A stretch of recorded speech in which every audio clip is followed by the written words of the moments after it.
Are you searching for the best in online black radio? Then go to blacktalkradionetwork.com, helping you filter through the noise. Real talk, black talk.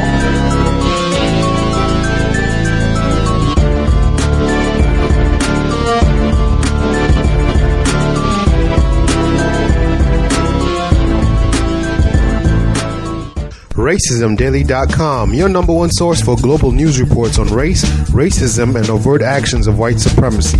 From Asia to the Americas, to Europe, to Australia, to Africa, racism is not a thing of the past. It is our current reality. Be informed. Be globally informed. You should be the first to know. RacismDaily.com, RacismDaily.com, RacismDaily.com.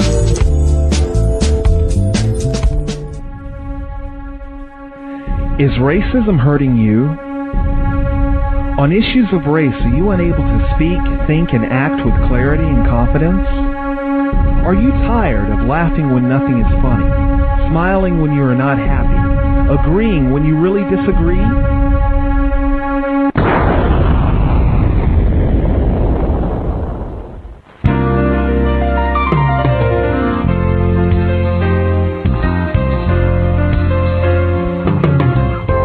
Counterracism.com, you can learn specific strategies and techniques to counter the behaviors of the people who practice racism in all areas of activity, using words correctly, following counter-racist logic, even counter-racist science projects designed to reveal what racism is, how it works, and how to counter it.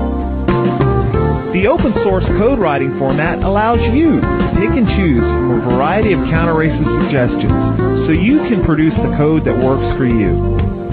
Stop by counterracism.com today and help replace racism with justice.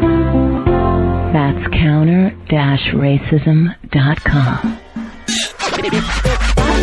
Do you need a one-stop shop for all of your multimedia needs?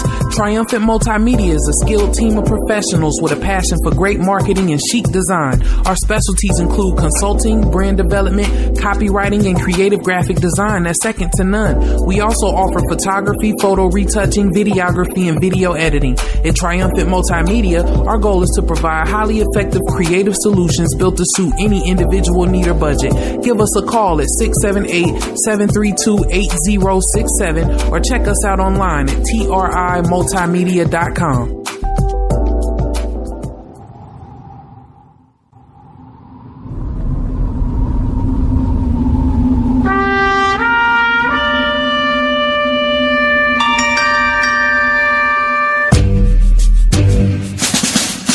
Hello everybody, welcome to the couch. This is Justice here at TalkShoe. If you want to learn, listen, understand, and question, go to TalkShoe.com. And in the search box, type in context of white supremacy. And then click the second box down below. And then it'll take you right to it. For more information on racism and white supremacy, go to my blog, justdojustice.blogspot.com. And my email address is justice.rwswj@gmail.com. Replace white supremacy with justice, ASAP. You're just saying just buckets and buckets of words. Context of white supremacy. Gus T. Renegade and Justice in for another program to share constructive information on the system of racism, white supremacy. Thank you everyone for tuning into the program. I hope you get constructive information. I'm really grateful to have the opportunity to do the program today.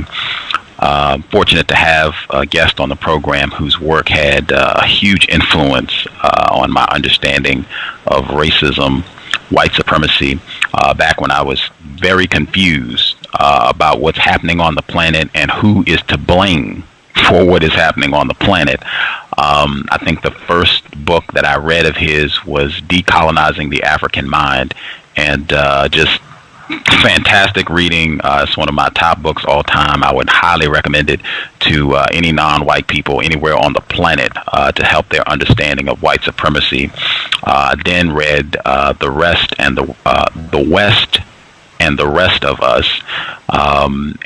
Again, just incredible information. It really helped me get a very clear picture of exactly what the problem is, and that problem is white people. Again, as I said, super privileged to have him on the program to discuss his work, hear information about what's going on in Libya, and hopefully more folks will check out some of his writing. It's just, as I said, I cannot recognize it enough for how it helped my clarity and becoming less confused. Joining us live from Ghana, Dr. Chinweizu. Dr. Chinweizu, are you with us? Yes, I am. Thank you so much for sharing a bit of your time with us. We are really grateful for the opportunity to hear some of your views. I know some of my listeners that are in the States, this might be their first time hearing from you. Could you give them just a little bit of background information so they'll have a better idea of who you are and the work that you do? My name is Chinweizu. I'm a Nigerian, and I'm what we call a Black Power Pan-Africanist. And my concern is with getting black people to understand their situation in the world and where they are heading and what they have to do if they intend to survive in the world as it is. So Black Power Pan-Africanism goes back to Gaddafi and takes its bearings from what Gaddafi taught us about our place in the world and what we must do. This is a brand of Pan-Africanism that is diametrically opposed to continentalist Pan-Africanism that Nkrumah sponsored, that has kept us backward for the last 50 years. Well, what I do most of the time is write things that challenge the conditions in which we are, and also to help to liberate us from continentalist Pan-Africanism and its mindset. We talk of liberation from imperialism and all that, but we also need to get back to the point of liberating ourselves from our own dogmas, doctrines that have not helped us, have worsened our situation over the last 50 years. And this is one of my concerns, that we begin to understand why we've not made any progress in the last, any measurable or useful progress in the last 50 years. And some of the reasons have to do with our own mentality, the ideas we have adopted and treat as sacred, that we all need to re-examine and criticize and find ways to improve upon. Thank you. Wow. I want to try to cover as much material as we can in the time that we have you. This program, the context of white supremacy, I have unfortunately concluded that we are in a global system of racism, white supremacy. I use those two terms as synonyms, and I use the same definition for both terms. That definition is as follows: a global system of people who classify themselves as white and are dedicated to abusing and or subjugating everyone in the known universe whom they classify as not white. Do you believe that such a system exists, and do you think that definition is accurate? Well, I'll have to reflect on that definition, but I think off the bat, I would say yes, there is a system that for the last 500 years at least has approached the world with the view that the whites, particularly those of Europe, should dominate the world, to conquer and exploit the world, and turn the rest of humanity into its servants and slaves. And it has done so literally. Physical, mental, economic slaves, political slaves, and that has been the system that was established since Columbus. It has its roots deeper than that, but the system finally came into being and attained global extent since the days of Columbus. Of course, that's the European side of it, but there is also an Arab side of it, which did not establish a global domination the way that the Europeans did. But the Arab side of it also believes in conquering the whole world, which is what the whole issue of jihad is about. Everybody who is not subjugated to the Arabs is regarded as fair game for war. So they talk of Islam as being peace, but it's only peace among the converts, the conquered who have been converted to Arab domination through the religion of Islam. Everybody else is outside the pale and is a target for jihad, which is a war of conquest. So there is an Arab side of the white supremacy game, which is even older than that of the Europeans. And then there is the Europeans' brand of that game, which though younger, has been more successful in that by the end of the 19th century, it had imposed itself on the entire globe, whereas the Arabs had not succeeded in doing so. And if anything, part of the problems we see today in the war between the Western Europe and its diaspora and the Arabs is a continuation of is derived from the fact that instead of conquering the world through their bringing everybody under the religion of Islam, the Arabs got themselves conquered by the Europeans who took over the entire world. And part of what is going on is their resumption of their drive to reconquer the whole world. Like as they say, tell people they want to Arabize Africa and Islamize America. That's their target. That's the name of the ambition. It has been the ambition since Muhammad. So we've got two sides of the white supremacist game, the Arab side and the European side. And we in Africa are victims of the two of them, not just one. I was really eager to have you on the program to share your views on the conflict in Libya right now, because I think a lot of the issues that you just touched on, so-called Arabs, and I think I've seen you reference them as white Arabs as well. You say that this conflict in Libya, this is not about liberation of black people. This is not about concern for black people. This is something else entirely. And I wanted you to kind of share your view on what's happening in Libya and how that relates to some of these ideas that are afflicting black people and preventing us from solving this problem of white supremacy.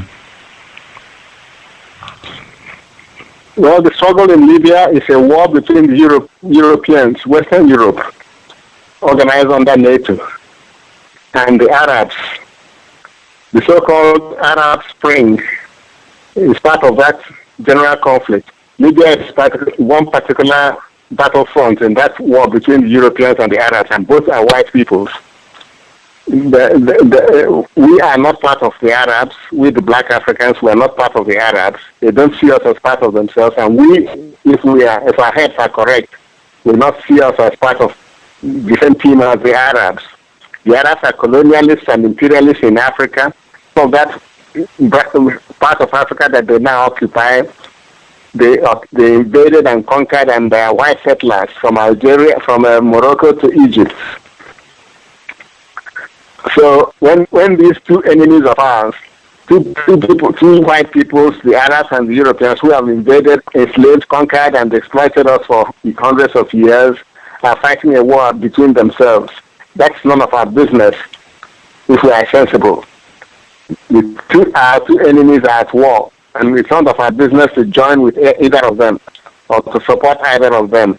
Our job is to take care of our own business, and we have plenty of that to take care of.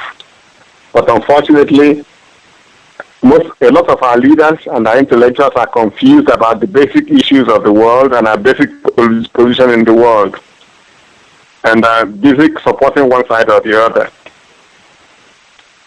And I guess the most outrageous is those of our leaders, like those in the AU and a lot of our intelligentsia, who think that the war between the Arabs and the Europeans in Libya is a war between Africa and Europe. It's fundamentally, it is not. In practice, it is not. It's a war between Arabs who have conquered and settled in parts of Africa, and the Europeans who have been their enemies for as long as since the 7th century, when the Arabs broke out of the Arabian Peninsula and overran parts of the Roman Empire, Eastern Roman Empire. Their war has been going on since the 7th century, and this is just another episode in a long war. and it's none of our business. Both of them have enslaved and colonized us and invaded us. So basically, this is a war between the white Arabs and the white Europeans, and it's none of our business as black people. I think that, in short, is my understanding of how the war does not concern us.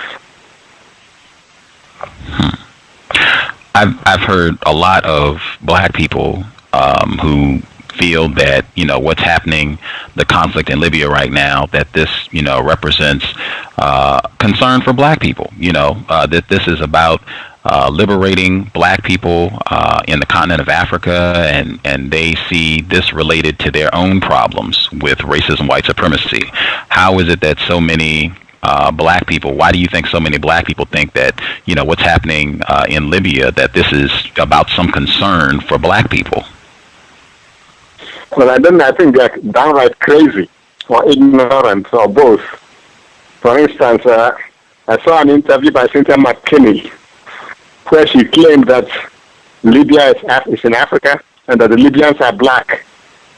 Now, she's got to be blind or crazy to maintain that Gaddafi is a black man and that even the people in Benghazi are black people.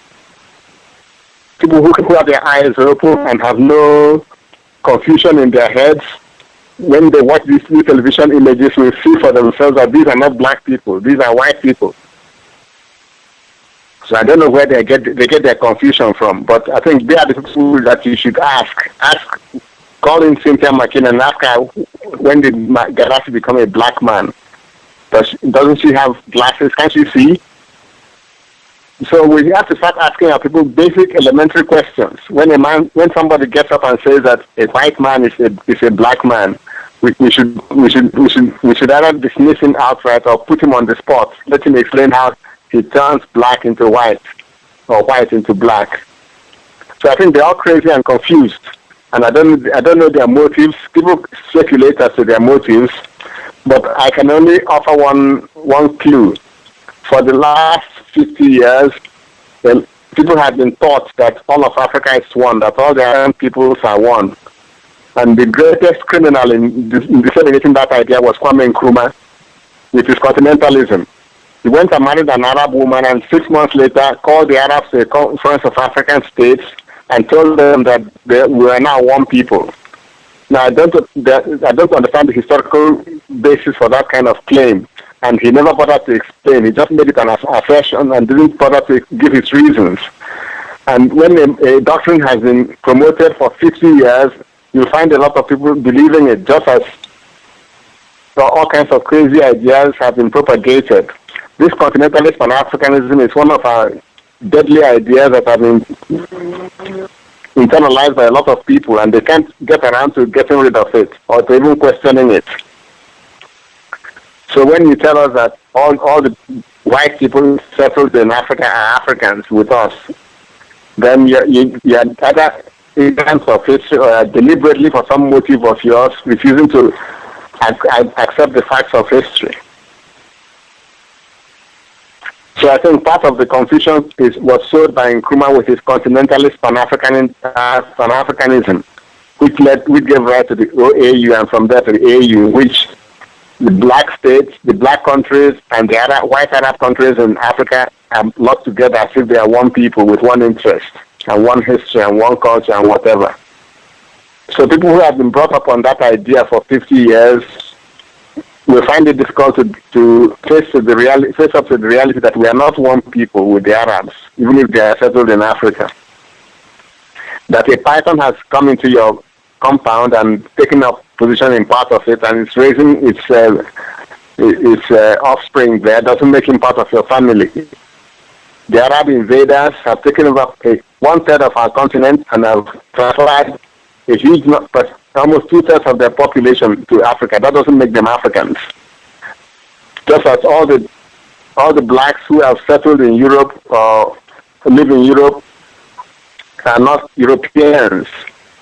They may carry European passport, but when it comes to how people are treated, you will know the difference between the genuine Europeans, the whites, and the immigrant blacks who are now living among them. So basically, I think part of the confusion has to be laid at the doors of Kwame Nkrumah for his continentalist doctrine of Pan-Africanism.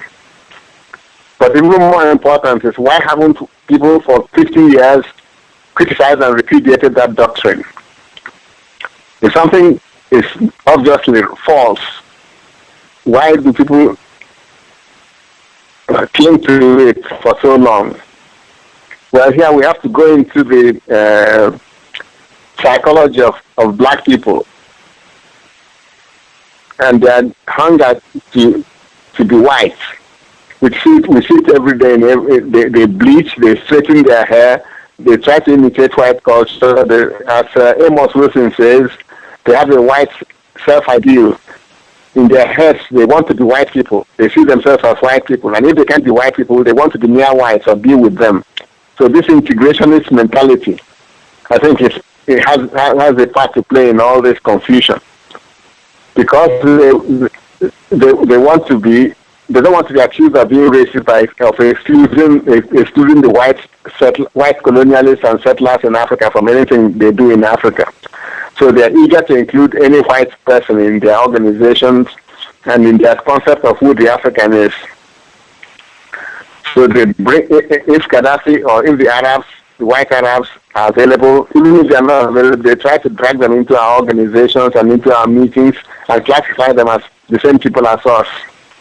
And when people do these integrationists, because that's what they basically are, the continentalists are basically integrationists. After 50 years, they believe their own propaganda, and they begin to see the white Arabs as black. And I think that is part of our problem. And of course, there are those who define Gaddafi and the Arabs as part of us because of their money. They throw their money around and they say, they are trying to help us, so they must be part of us. They are one of us. So we've got all kinds of motives that prevent people from acknowledging the reality that their eyes can see. To tell me that Nkrumah's black face and Gaddafi's white face represent the same people shows a high degree of self-confusion and self-delusion. So I think these psychological issues have played a part in this confusion that black people seem to have about the matter of Libya. Just for our listeners and myself, to your knowledge, has Gaddafi ever referenced himself as being a black person? Doesn't matter what he says. Open your eyes and see. I don't know that he has said any such thing. All I've heard of is that he put on African clothes and tries to claim that he's part of Africa. And he tries to organize what he calls the African kings and make himself the king of Africa. He wears clothes that have African designs on it. But anybody can do that. A Martian can do that. That doesn't make him an African. And even if he claims, he says he's an African, people should just open their eyes and see for themselves whether to believe him or not. Context of white supremacy. I definitely wanted to ask, because I've read this portion from your book on the program before, Decolonizing the African Mind. You discuss how white people have used the Nobel Prize, particularly when they give it to a black person. They have used these folks to help continue their domination over black and non-white people worldwide. Correction, white Europeans. White people include the white Arabs. So if you just say white people, you are confusing us. It's Europe that administers the Nobel Prize. The white Arabs don't administer it. So please, specific. Oh, okay. No problem with that. Those specific white people that give out this Nobel Prize, even though I think this benefits the entire white collective when this prize goes out, I think it does benefit the whole white team.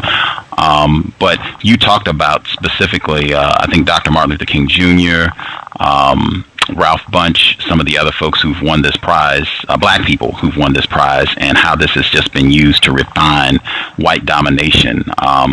Several other black people have won this prize since that time. Do you see this trend continuing when this prize goes out and it being used to support white domination? First of all, I will refuse to answer that question because you shouldn't be directing it to me. I made that analysis 25 years ago. If you want to follow it up, you have how many scholars do you have teaching and lecturing in schools and universities? You should ask them to follow up the work. I've given an example of how that thing can be verified. What should be done is to ask them to go and do the job, assign it to their students to do the research and come to their conclusions. And if they do so, you'll be sensitizing another generation to these issues.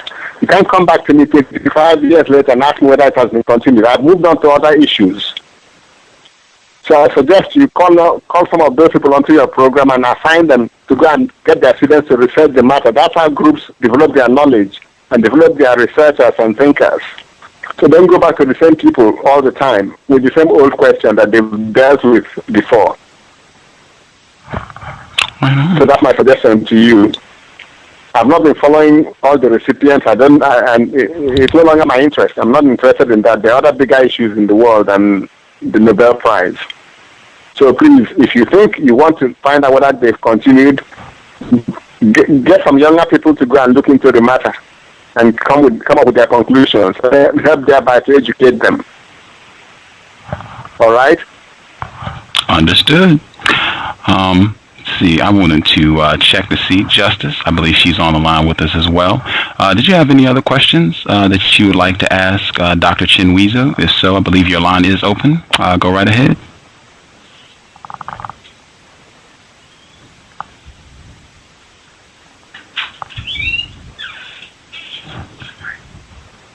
Oh, okay. I'm on the wrong line here.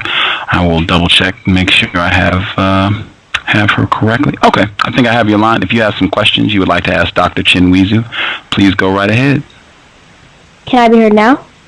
Yes, ma'am. We can hear you. Okay, great. Greetings, Dr. Chinweizu. I have some questions for you.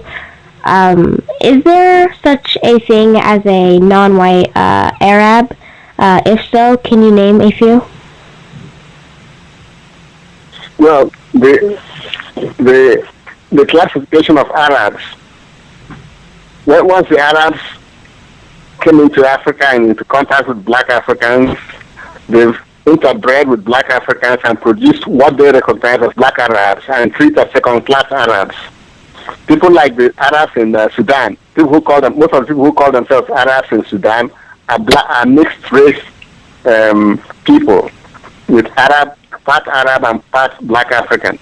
People like the president of most of the people running Sudan today, Omar Bashir, his predecessor, what's his name again? Anyway, most of the dominant group in ruling Sudan are black, what the Arabs consider black Arabs and regard as inferior Arabs. So there are people who are black Arabs. They consider themselves Arab. They don't consider themselves African. And they're ready to do the dirty work of the white Arabs who are their masters.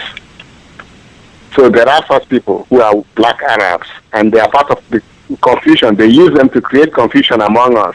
Because when you talk about Arab racism and enslavement and colonialism in Sudan, most people in the American diaspora are confused because they see the images and they see these people they would consider black as being called Arabs, and so they get confused. They say, how can these people be Arabs? They are black people from Africa.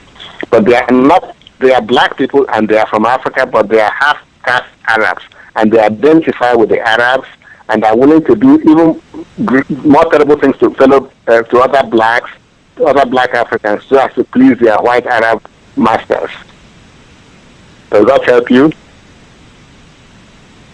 Yes. Okay, good. What do most people in Libya look like? Most people in Libya? Have you been watching your television? You can answer that for yourself. If you've been watching, I say it's a question you can answer for yourself if you've been watching the news all these months that these events have been happening. Most Libyans are white people. They are Arabs. They are white Arabs.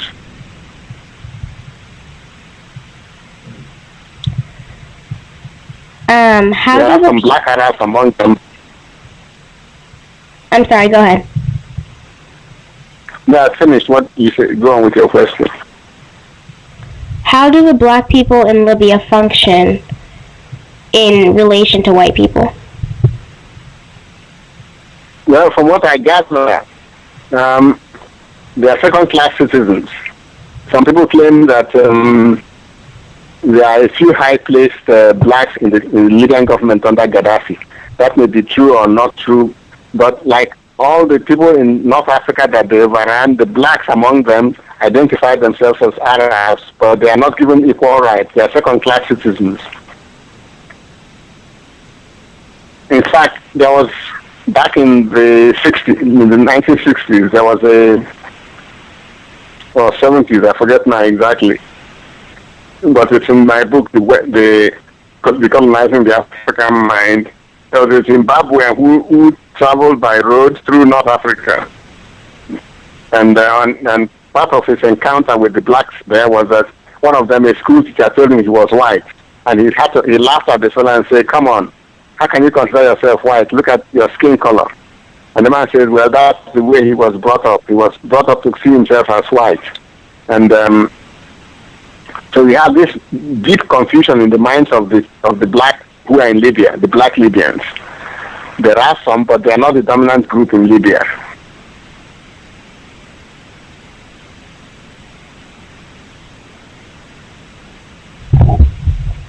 What suggestions can you offer to help eliminate racism, white supremacy? What suggestion for what? The question was, what suggestions can you offer to help eliminate the system of racism, white supremacy? So that's a simple but serious project. Racism exists because of power differential between whites and blacks. Racism was visited on the Chinese, if you know your history. The Chinese were treated just like black people were being treated. They used to have signs saying no Chinaman. They used to talk about somebody having a Chinaman's chance in life. Well, the Chinese were treated as an underclass, as with the same racism that we were visited with, until China got powerful. When the Chinese got their act together and liberated themselves from those who tried to conquer them, and then built up their power, all that ended. You no longer hear them talking about having a Chinaman's chance. I think Malcolm X said something about that back in the 60s. But the trouble with us is that we've not bothered to focus on building our power. If you have a powerful country that's as powerful as Japan or China today, racism will disappear. So that is the root cure for racism. Shouting and protesting and all that is all well and good, but it's not going to change the damn thing as long as you remain weak and the whites remain powerful. If you want racism to disappear, put all your energy and your thought into building up black power in the world. If you can create a black superpower somewhere in Africa that has economic clout, that has military clout, that can defend its territory, and that can prevent anybody from coming to Africa and doing whatever they like, then you get the respect you want. And then you'll find that nobody will treat you the way they treat you because of racism. So the bottom line is, focus your energy not on all these distractions, but on how to build a black superpower in Africa. This was Gavi's recipe for solving our problem, and he gave this recipe 80 years ago in the 1920s. And our leaders have failed to believe it or to act on it, which is why we are where we are. So the younger people should set their mind and set their goal that the key project for them is to build up a black superpower in Africa. How they will do it, they will have to work out in concrete details, but that is the only thing that will end racism in the world against black people. Is that clear? Yeah, you answered my question. I know that racism, white supremacy is a global system. I was just wondering how the system of racism, white supremacy, shows itself in your area of the world known as Nigeria. It shows itself in much the same way as it shows itself everywhere else. Your leaders, let's start with your leaders. They don't have confidence in themselves, so they go about inviting all these white advisors and experts to tell them things that they should be able to do for themselves. So your government policies are dictated by the IMF, the World Bank, all these development experts, white people who come to give them all this information and mislead them. So at the level of government, it manifests in the policies and the attitudes of our leadership, political, military, or whatever, intellectual leaders. If you invite one of the white people to give a lecture, the place will be full. If you invite some black person who knows even more than that white chap, they will not take an interest. So we react in a way that differs to the whites. People still, and I'm sure that happens in the States, lots of people go around bleaching themselves, bleaching their skins, especially the women, wearing white people's wigs. They disdain African costume or African hairstyles. This is all part of manifestation of racism, and it is here too as it is, I believe, in the United States and other parts of the world. The white person gets automatic respect anywhere in Africa till tomorrow. The mere fact that they have white skin makes them special people. Even the police will defer to them and not treat them the way they would treat somebody with black skin. So it manifests in all the usual ways everywhere that racism exists. Blacks are seen as at the bottom, the least valuable. The police will be more brutal to the blacks than to the whites, and they have all kinds of special advantages, special economic privileges.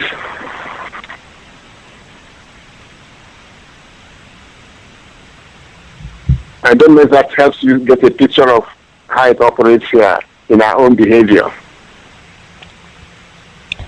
What needs to be said or done to decolonize a black person's mind? What needs to be done to decolonize a black person's mind?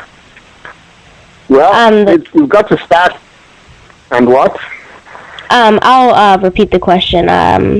What needs to be said or done to decolonize a black person's mind?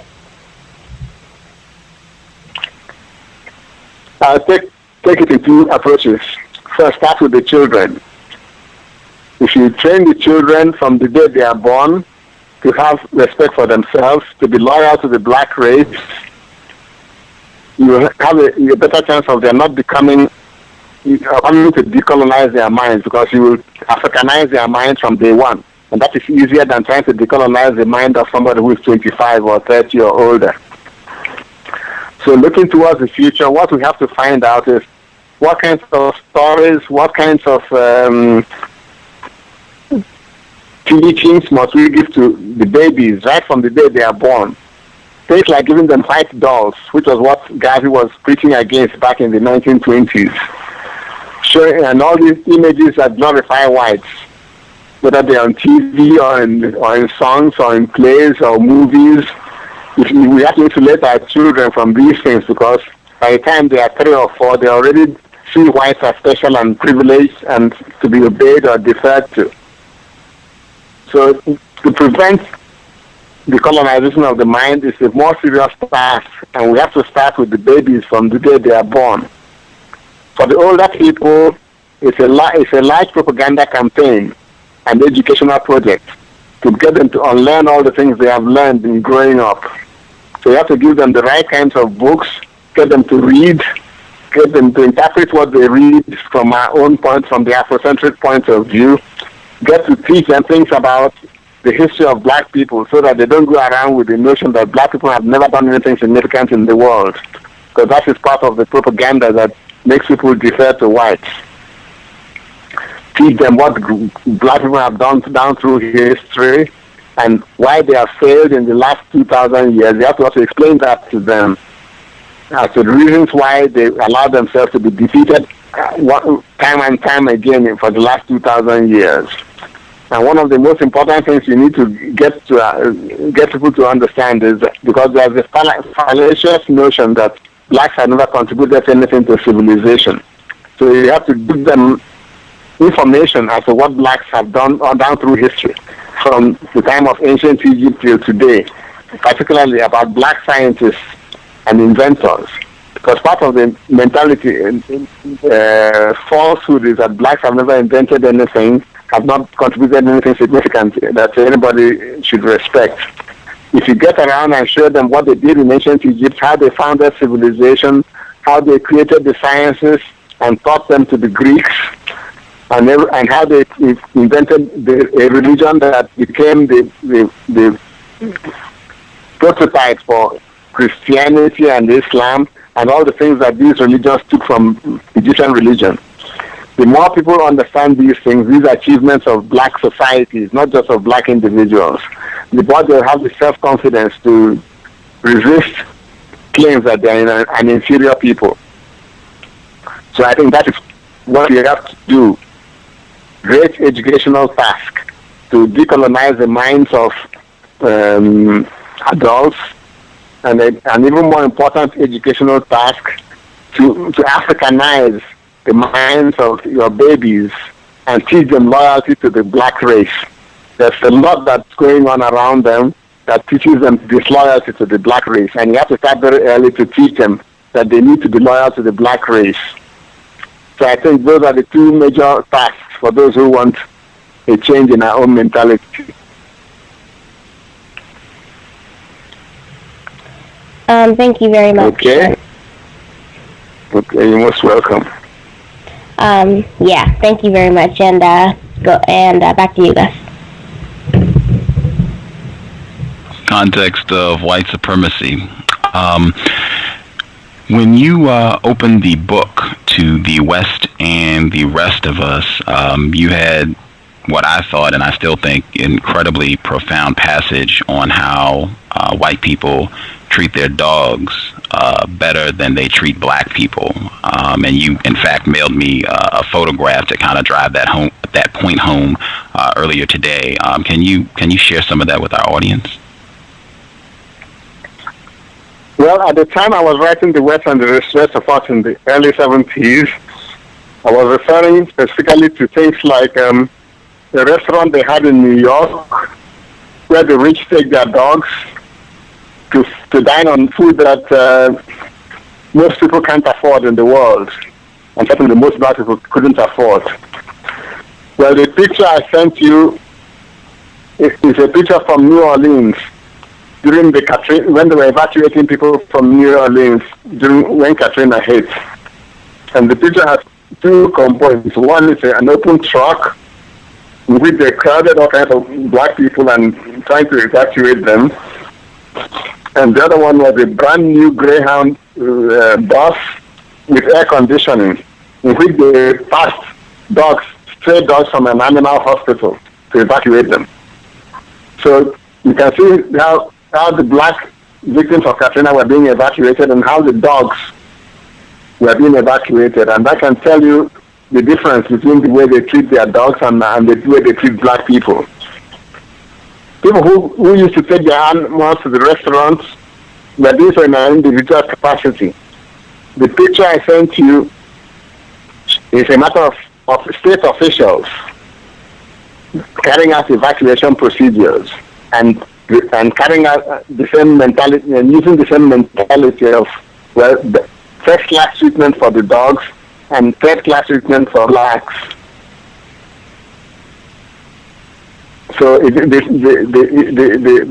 statement is still true in this century. It was true in the 1970s, when I wrote The West and the Rest of Us, and it's still true in the 21st century, as illustrated by Katrina evacuation pictures.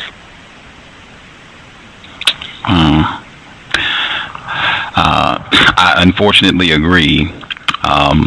White Dog, I'm thinking of White Dog. You folks should check that film out and or read the book. I'm not hearing you. Can you hear me, sir? For a while there, I didn't hear you. You were saying, unfortunately, something, and I didn't hear what you said. Oh, okay.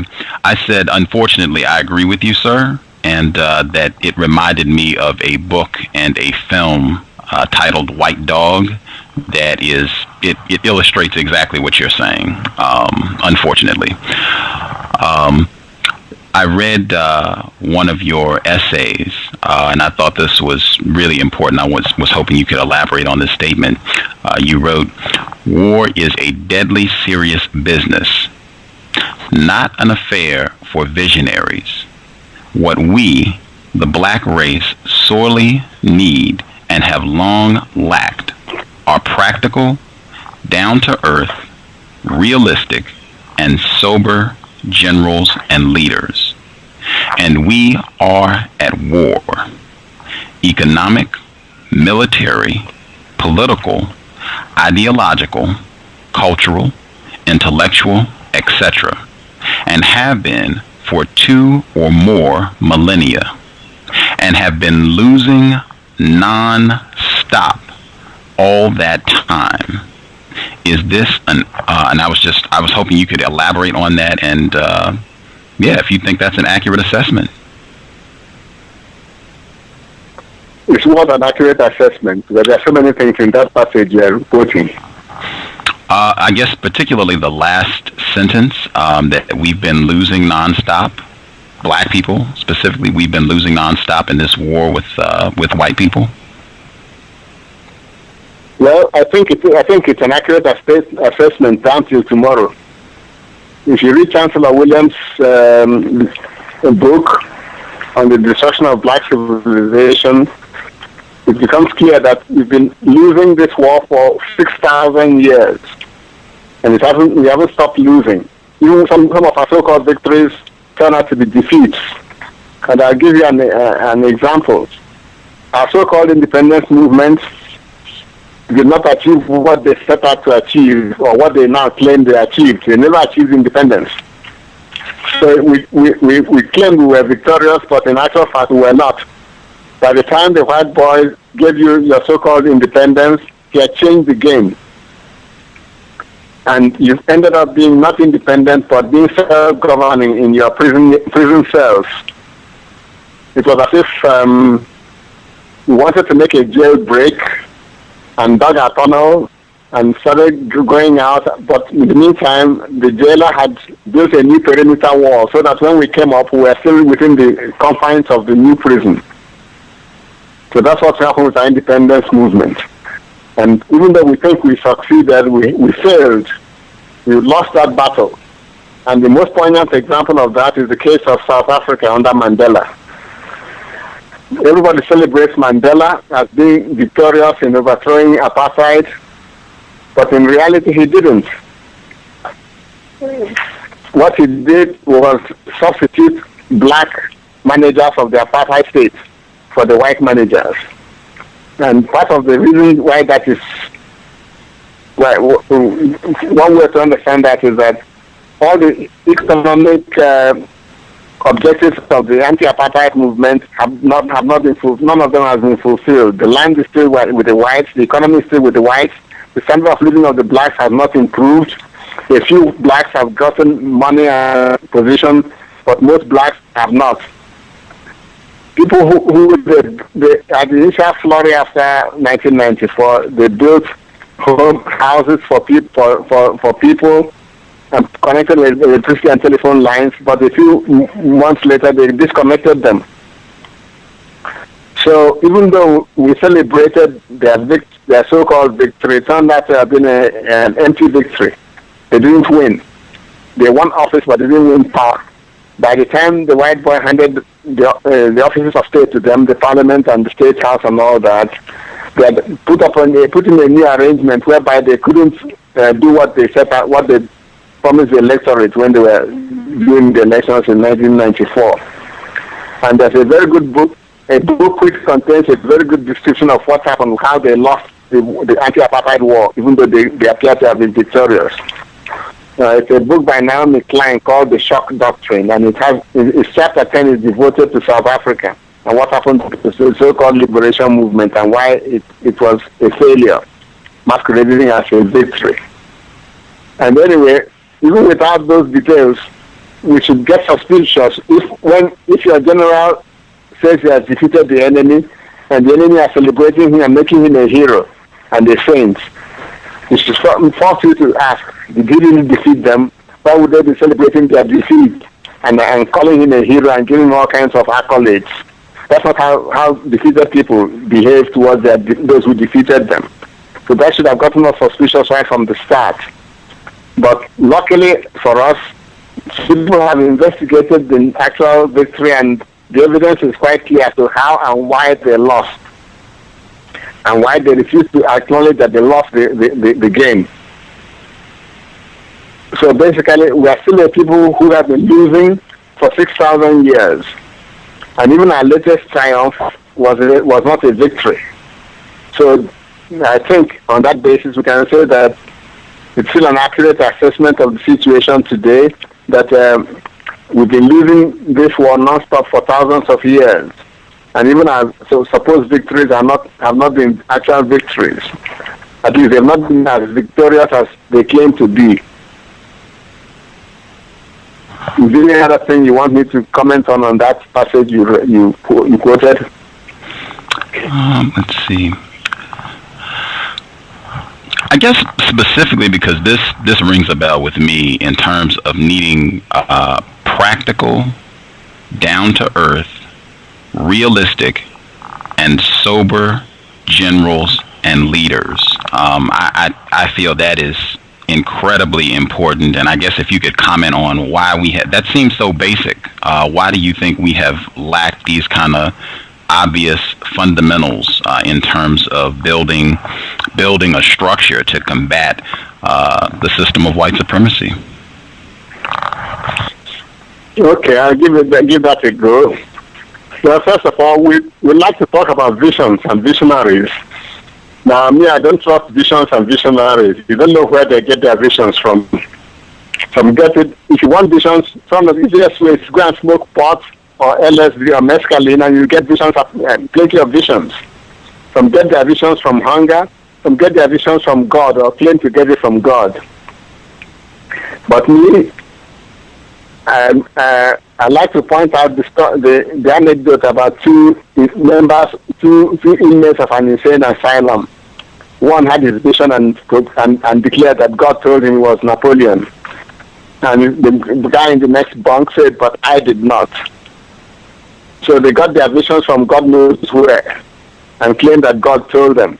So when we have these leaders that are started with visions, or with Nkrumah's vision of a continentalist Pan-African movement, union government, you wonder where he got his vision from, because that vision is not helping us.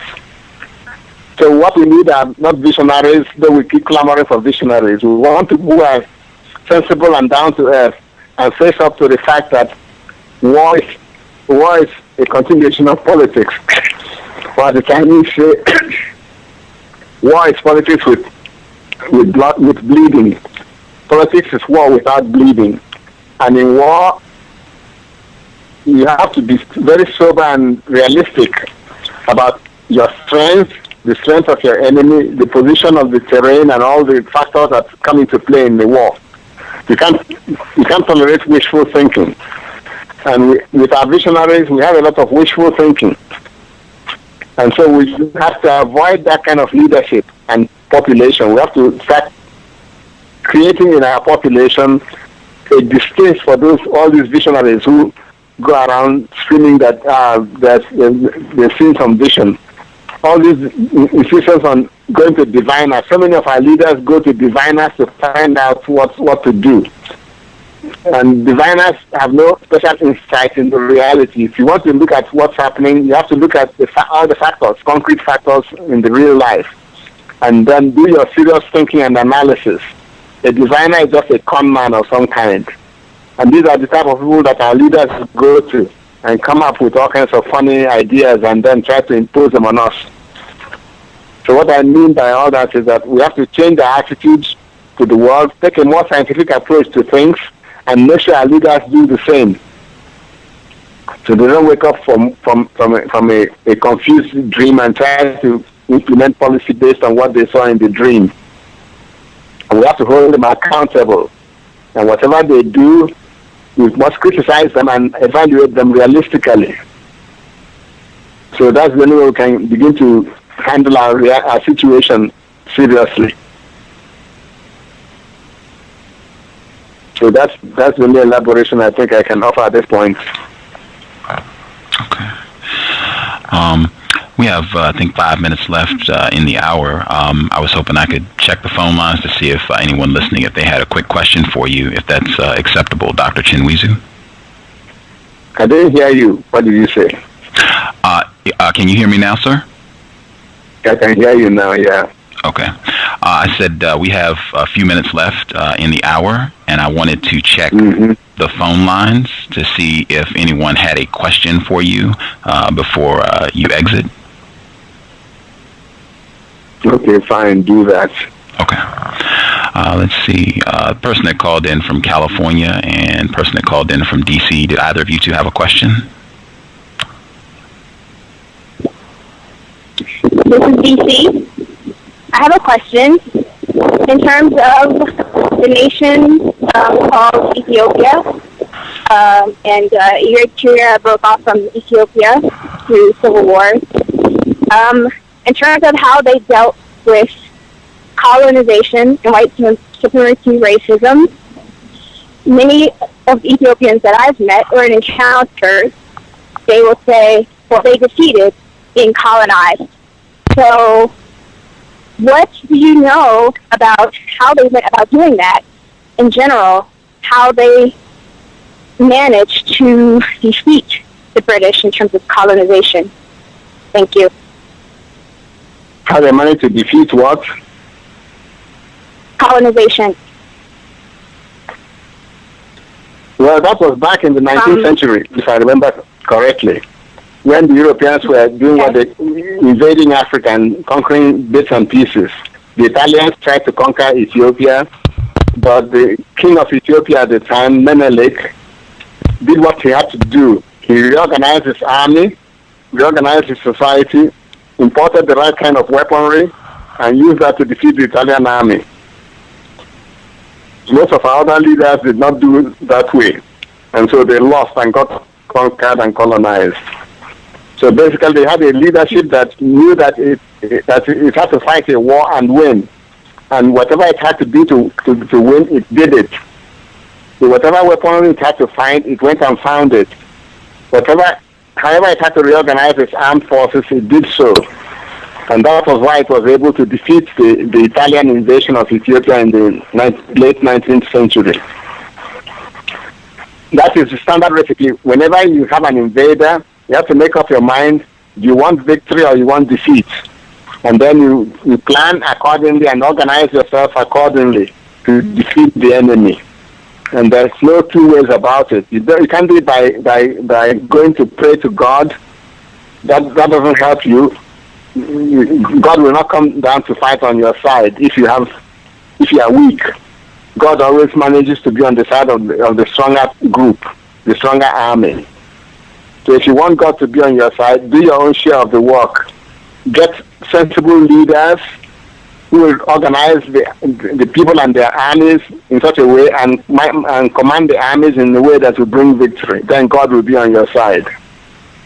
So basically, the Ethiopians were able to do it because they had a good leadership that was nationalistic and knew that it had to win that war and did everything necessary to win the war, including making sure it had the right quantity and caliber of arms. So that's all I know about how the Ethiopians wanted to escape being colonized. But that was escaping colonization of one kind. Because they remained economically weak, they became a new colony to other groups like the British. They defeated the Italians militarily, but they didn't defeat the British economically. So Ethiopia all through has been a new colony of either the British or later in the 20th century of the Americans, just like everybody else in Black Africa. So yes, they won one war against the colonizers, but the military war, but they did not win the economic war. So that's my comment on Ethiopians and their history of anti-colonialism. Does that help you?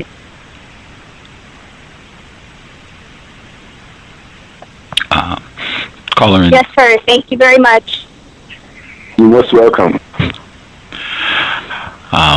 Wow, thank you so much for sharing some of your time with us. I know you said you were having had a little bit of a headache today. I guess before we go, I was just curious if you could give us, do most of the black people that you are around, do they understand that black people are at war with white people? Do they understand that?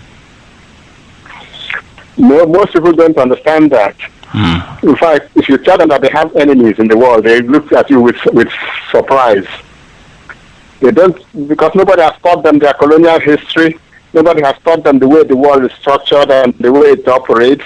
All they get is Western propaganda, white people's propaganda about how they are our development partners. People who used to call imperialists and colonialists are now called, they repackage themselves and call themselves development partners. And how do they become development partners? They come to run the economy, have their representatives in your ministries and your schools, and make sure that your country's budget serves their interests rather than that of your people. So there's a lot of ignorance about the fact that we are at war and have been at war for a long time with the white peoples of the world. And that is the fault of our education system, 50 years after independence. The education system does not teach them about colonialism and its effects and how it's operated and who the white people are and how they behave and have behaved all over the world. So this ignorance is the fault of our leaders who have made sure that they continue with colonialist education that glorifies white people. Continue with Christianity that glorifies a white Christ. So people's image of white people is based on wanting to be saved by some white fellow who they are taught is Jesus Christ, their Savior. So there's a lot of this ignorance and confusion about our place in the world and what we need to do about it. That's very unfortunate, but we know the cause of it is a compromised black colonial leadership, the compradors who are running our countries in the interest of the white powers. I just, again, want to thank you for sharing some of your Saturday evening with us. Your books helped a lot. I was one of those confused folks, and your books helped correct a lot of my confusion. And having you on the program, like I said, we're just super appreciative. And thank you so much for sharing some of your time with us, sir. You're most welcome. Thank you. Yes, sir. Bye-bye. Bye. Mm-hmm. Context of white supremacy. Wow, real pleasure to have him on the program with us, Dr. Chinweizu. I read Decolonizing the African Mind some years ago, before the context of white supremacy even began. I think I read it about a year before we began the program in 2007, and yeah, helped clear up a lot of confusion. We'll take a quick break, and then we'll come back with a news. Justice, do you have a news report for us? Yes. Groovin'. We will take a quick break, and then we'll come back. We'll get a news report from Justice, and I'll check with the folks that are on the line if they have thoughts about Dr. Chinweizu. I'd be curious if folks had heard of him before. I suspect that most people probably, unless you listen to this program maybe and heard me reference him, I suspect a lot of people are not familiar with him. Hopefully that will change. You'll investigate some of his books, and yeah, but we'll be right back. Context of white supremacy.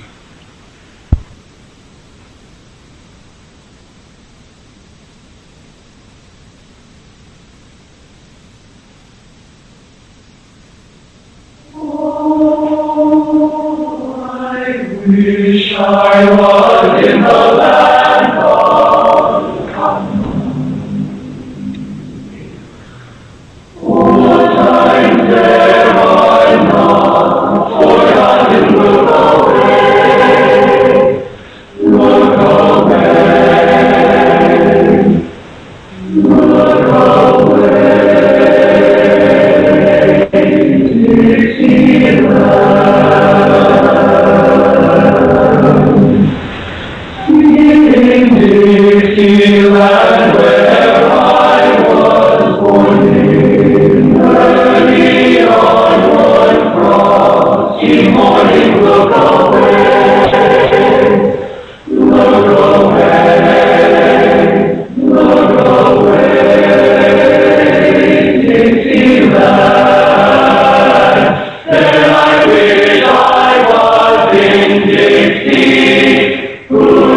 Context of white supremacy. Hopefully you all got constructive information from the program. Hopefully people, as I said, I hope, folks will check out some of Dr. Chinweizu, check out some of his work. I think he has just outstanding books on racism and white supremacy. They will really help you clear up that confusion around the fact that, hey, we are at war with these white people worldwide. The West and the West and the rest of us, and decolonizing the African mind. Both of those outstanding reads, full of constructive information. Before I hit Justice for the news report, I think we will attempt to broadcast every day for January, and the reason, hopefully this will run into the website for the cows being completed, so hopefully it'll run into having the web page up and running and broadcasting. I have many reasons for doing this. One of the other reasons is because when we did this back in January, it did a lot in terms of growing the program, picking up more listeners. I mean, it generates a lot more content, and it gave people an opportunity to make suggestions for guests because we had space for a lot more programs. So yeah, if you have suggestions for programs, guests, and pretty much anyone on the planet is game at this point because it's not very difficult. If they got a phone, we should be able to make it happen. So, if you see someone talking about racism, white supremacy, or something that you think would be constructive for us to hear about anywhere on the planet, now would be the time to suggest, because we're going to try and broadcast daily for June. And as I said, hopefully that will run into the website being up, hopefully. And we will try to fundraise for June. That way we can hopefully knock out the website. Hopefully I can have a mixer that would pretty much solve the problem of having the cowbell and having all of the sound playing simultaneously, so the cowbell could be ringing while I'm speaking and all that good stuff. So there's some things I'm going to try and see what would be good to further grow the program, but hopefully we'll be very active for June, and it will run into the website actually being constructed. I actually saw some of the I guess I'm very ignorant about websites, that's why I can't really say a whole lot about it, because I'm very ignorant about all this. But they just sent me I guess when people construct a website, you just kind of make just kind of a sloppy design copy just to kind of give you a rough idea of what it could look like, just so you can say, okay, well, I like this, don't, that sort of thing. And I saw that for the cows. Man, it was I almost looked at it like I have no idea who that is supposed to be for. It was incredible. It was incredible. I still am kind of speechless about it. It was it was stunning. It was so impressive that I almost felt like I almost felt like I should write the trifling white people at Blog Talk and thank them, which many folks said, they thought was going to be the case, particularly if the cows got their own website. They thought that would be way, way better than being on Blog Talk. And I saw, just from the rough sketches of what I saw, man, the trifling white people at Blog Talk, they might be the best contributors to the cows thus far, hands down. Man, it was incredible. If it gets together, man. At any rate, so yeah, that's for June. So if you have ideas for guests or topics for children's program, anything, now would be the time to toss those out, because we should be very active for June, and hopefully, and if it doesn't happen, then, no worries. Hopefully it'll come sooner or later. Let's see. To Justice's question, she sent me a message. I was not able to get authorization from Mr. Nero, so I don't know. I didn't get authorization, so yeah, I don't have permission to share, but hopefully I will. Mr. Nero, longtime listener and investor. I know a lot of folks always enjoy hearing his commentary. He too is on the plantation and dealing with racism, white supremacy, and I'm gonna see if I can get permission to give an update on what he's been doing. He's still listening to the program in the archives, and definitely recognize Mr. Nero and his consistent support of the program. Justice, if you want to get to the news, that would be great. Let's see. This report is from racismdaily.com. It was posted on May 27th of this year. The title is Pennsylvania Man Gets Prison Term for Cross-Burning. A Pennsylvania man was sentenced to 1 year in prison on Thursday for his role in the burning of a cross outside the house of an African-American foster child. Authorized said. Michael B. Lonis, 19, pleaded guilty earlier this year to charges related to the November 2009 incident in West Wheatfield, about 50 miles east of Pittsburgh. Two other men, Michael Bracken, 23, and Kenneth Stiffy, 21, also pleaded guilty and are scheduled to be sentenced later this year. Bielanis was sentenced in federal court to 1 year in prison, followed by 3 years of supervised release, according to the U.S. Attorney's Office. According to local media reports, the target of the cross-burning was a 16-year-old high school football player who had lived for several years with a foster family in West Wheatfield, a predominantly white rural community.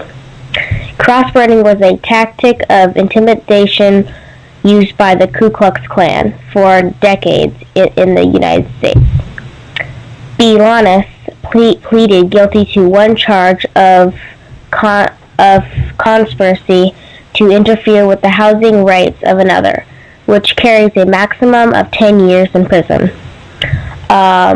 This news report was from racismdaily.com, and my thoughts are, I hope the white person gets at least his whole life in prison. He's a white person.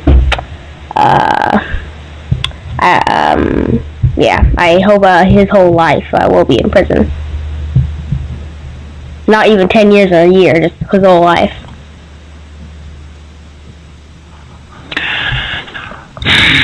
That's embarrassing. That's really all I have to say. That's just a total disgrace.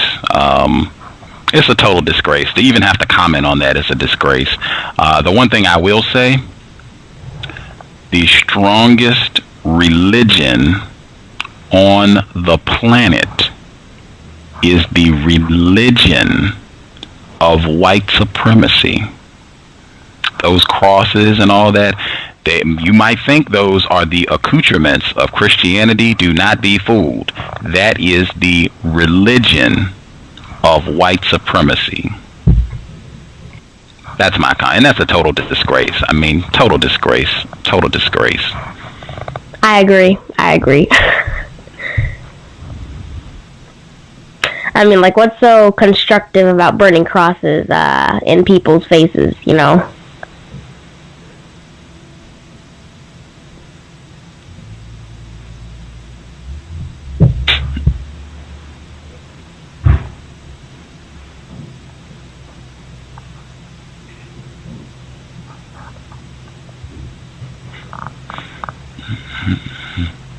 Any other thoughts on that report or anything else?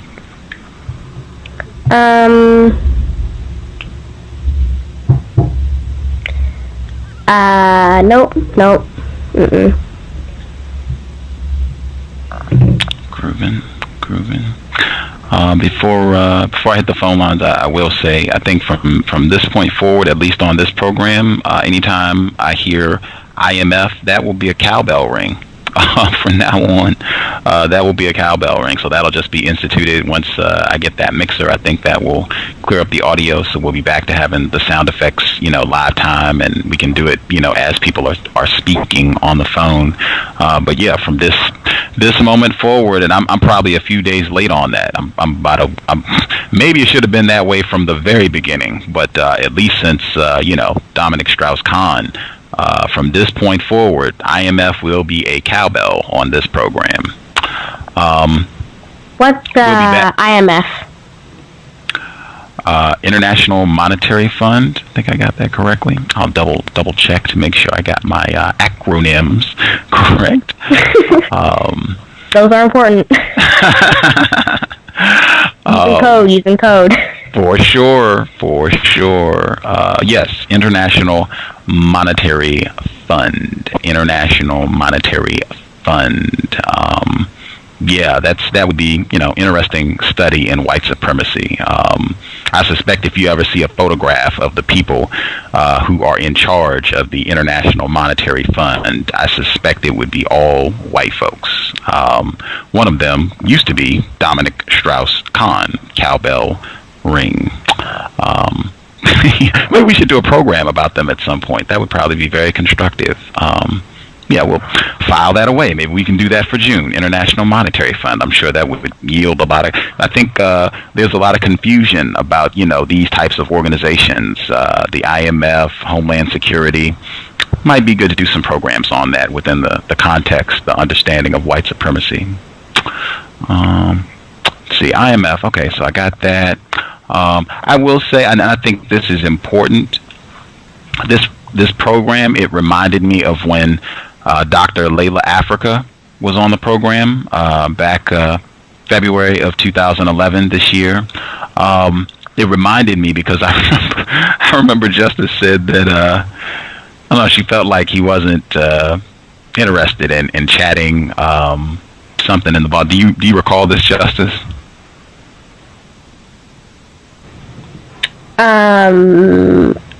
Recall from whom? Dr. Africa. He was on the program. Black male. He was on the program in February. Okay. Yeah, I believe so. I think so. Okay. I know it's been a while. I mean, it's been a lot of programs since then, but I remember that program.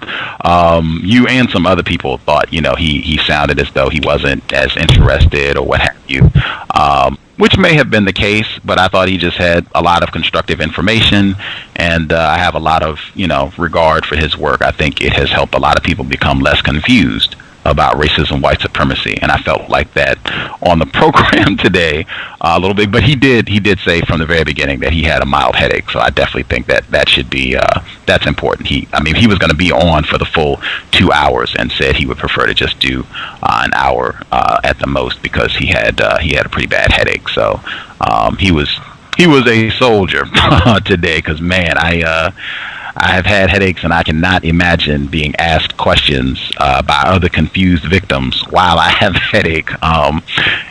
So for sure, Dr. Chinweizu, fantastic, and definitely his books, I think, will help you become less confused. But I will say, I think as a victim, I could imagine, like me, when I was less confused, responding in a manner and getting upset there where it could have been less constructive. And I think as a victim, if you can be just kind of more business-like about things, where, even if someone says something and you don't think it's as courteous as it could be, or you think, wow, this could be a little rude, if you can just try to stay business-like, I think that can that can be very helpful in making sure that things remain constructive, as constructive as possible.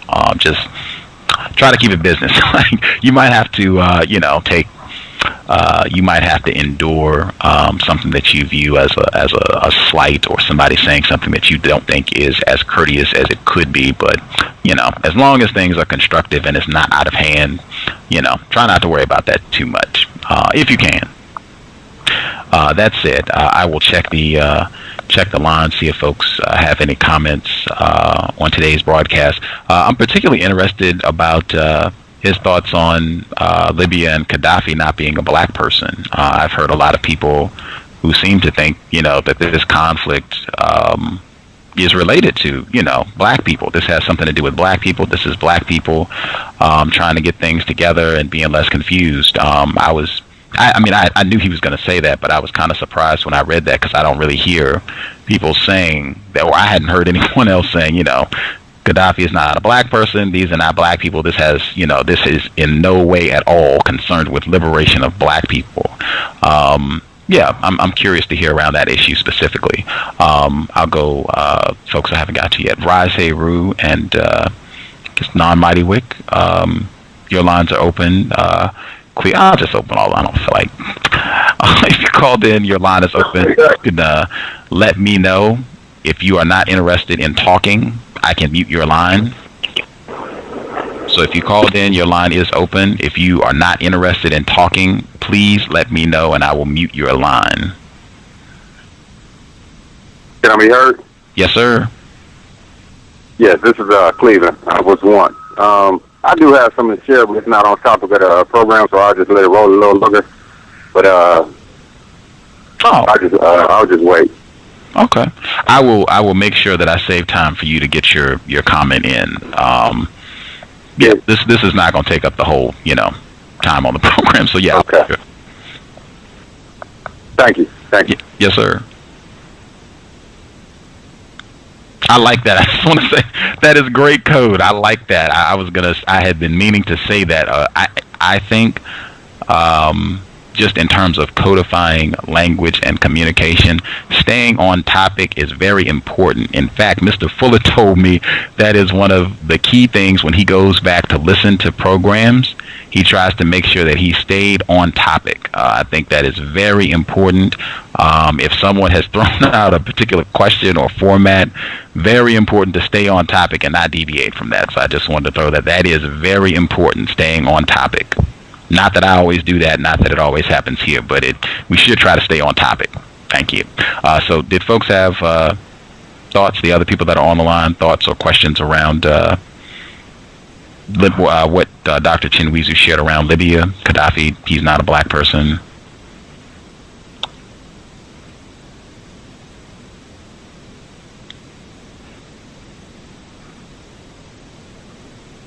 I'm sorry, I'm on the line, but I don't have any comment. But my phone was on mute because I was making noise, so I'll put it back on mute. No worries. I thought it was interesting that you might have misheard, but it sounded like you were saying that that conflict in Libya is between white people, and that black people. We said the correct thing to do would be to leave it alone or not do anything with it or whatnot. I'm not exactly sure how that will play out. I guess I'm curious about the number of black people there who are just supposed to, I guess, not pay attention to it. But if anybody knows any more about that, I mean, if anyone else has heard that idea of Gaddafi being, I guess, white, and then from that perspective, I'd be interested in hearing more about that.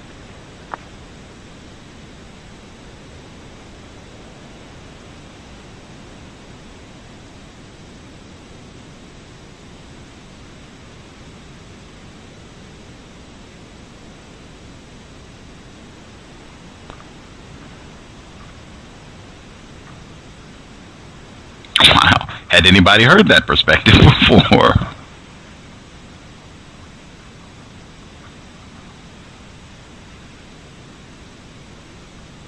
Yeah, I've heard a lot of inquisition into what Gaddafi's classification is, and with actually he's doing to or for African people. I've always speculated on that myself.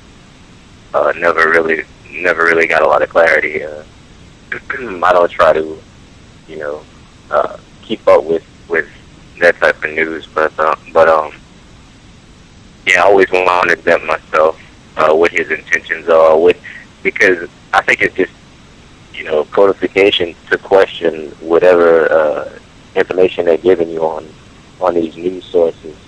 So anything they're giving me, I'm questioning, what's the purpose, or how does this serve white supremacy? In what way could this serve white supremacy? Them letting us be informed about what's going on in this part of the world, this person called Gaddafi, and who he is, because I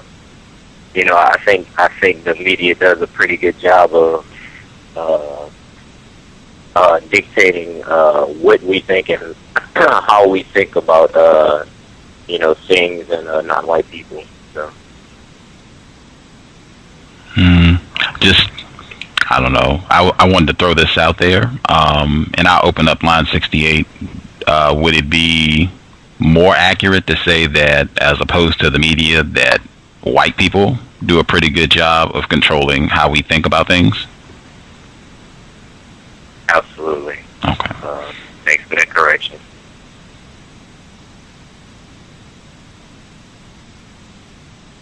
I did say I was going DC and the car 68 and Khalil Khan, all three of your lines are open. And I'll say something else. DC, your line is open. I got that. Oh, I'm picking up background noise now. Oh, yeah. Okay, well, good. DC, were you saying something? I'm not in a good place to talk right now, but I would like to keep my phone on mute until I'm ready to speak. Oh, that's fine. Is that okay? Yes, ma'am. Okay, here I go. Okay. At any rate, I was also going to say, I think one of the big reasons that I don't have the chat room is not open right now. I think a big part of codification is also, like I said, developing better listening skills. One thing I do think would be helpful for people who, if you haven't read Mr. Fuller's book, if you really are not, saying, yes, I have made some progress. I'm still learning. I'm still confused, and I'm definitely not perfected, but, I have at least made some progress. I have been studying, being more codified with the way that I use words, the way that I discuss and express my views on racism, white supremacy. If you haven't really done some time doing that, I think it would be better to do more listening and asking questions, because I think a big part of the problem, non-white people, we're not codified, we're not precise with the way that we discuss racism, white supremacy, and we end up being very inefficient, using a lot of words and not using the most accurate words to discuss the problem of racism, white supremacy. So I just wanted to get that out, and I'll make a reminder if I feel it's warranted from time to time. Did anybody else have thoughts on the question on the table around what's going on in Libya? If Gaddafi, if this is he a black person, non-black person, is he a white person? Yeah, anybody have any other thoughts on that? Yes, good afternoon, guys. Can I be heard? Yes, sir. Yes, this is Khalil again. Greetings, everyone. Yeah, I had a question as far as the Gaddafi situation. I haven't been reading a great deal on it. I would have loved to have asked Dr. Chinweizu. Hopefully I'm pronouncing his name correctly. He did point out that he's not black. So he shouldn't be identified with our cause. But my question would have been, it appears that Minister Farrakhan has really been going to bat for Mr. Gaddafi. Now, I understand that, Gaddafi, over the course of the past 15, 20 years, he's had ties to the Nation of Islam here in America, but I'm curious to know you and the other callers' thoughts on Mr. Farrakhan's alliance, if you will, with Mr. Gaddafi.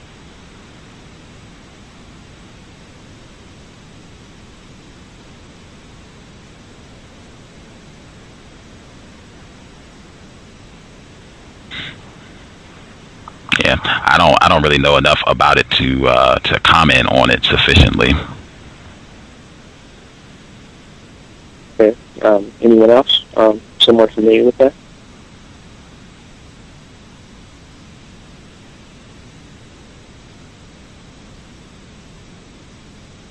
I'm not, I'm more familiar with Farrakhan versus Farrakhan and Libya, but he does speak on Libya and uniting. I personally think he's just trying to connect dots to where maybe the Nation of Islam or black people will have somewhere to go, someone to have basic support for us, someone that'll have a voice for, well, maybe the Nation of Islam or just blacks in general versus what we don't have now, because Farrakhan's the only one, as far as the leaders, or the so-called leaders for us, that can flip and spy over the place and connect with different people, so when we're outsourced, maybe just the same way with Cuba, when he did that kind of stuff in Cuba, was kind of giving out scholarships to the blacks that they wanted to go take, classes or go to college in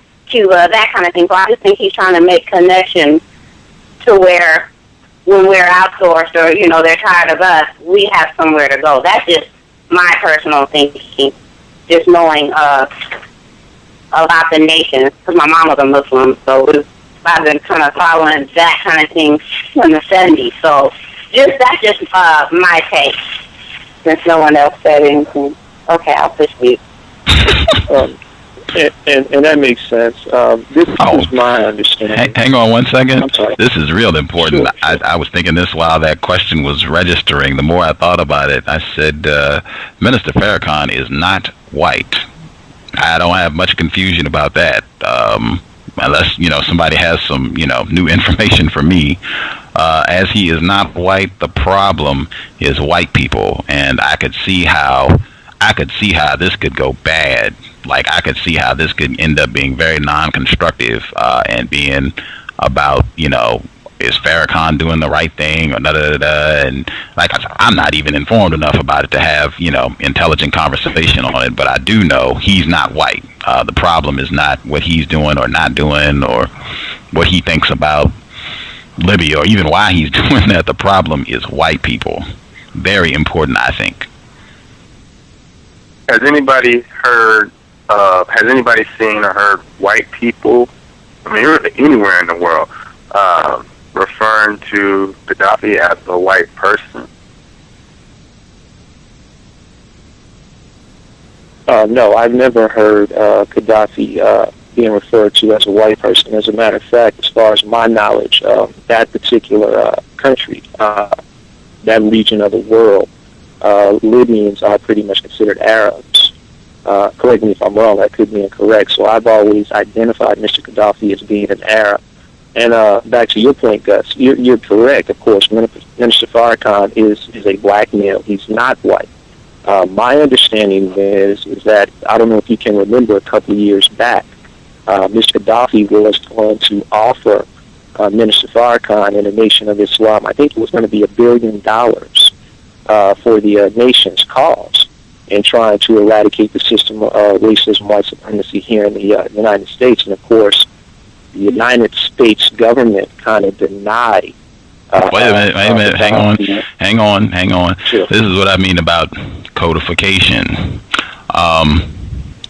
The most important thing that I remember about that story is what you just said.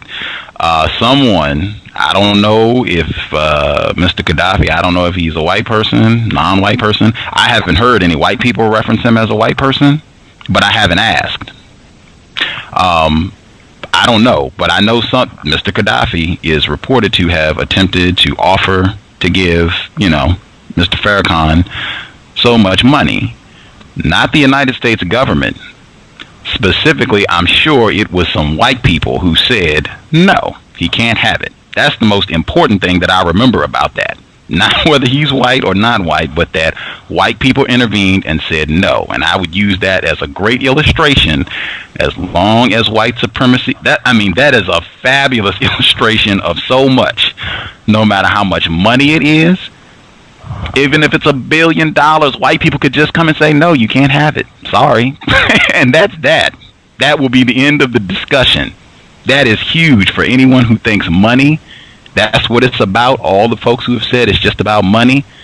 Beautiful illustration. And words. It's not the United States government. It's white people. I'm sure it was some white people who represent, in quotes, the so-called United States government who made that decision, who told him or wrote a letter, used words to let folks know it wasn't going to go down. Very important. No, I agree. And hang on one second. Hang on one second. This is what I mean about, if you have not, I believe you called in yesterday, you said you had not read Mr. Fuller's work. Is that correct? Yeah, that's correct. Okay. I would like to request if you could listen a little bit more. And that's something I think I said repeatedly. That's why I don't have a chat room.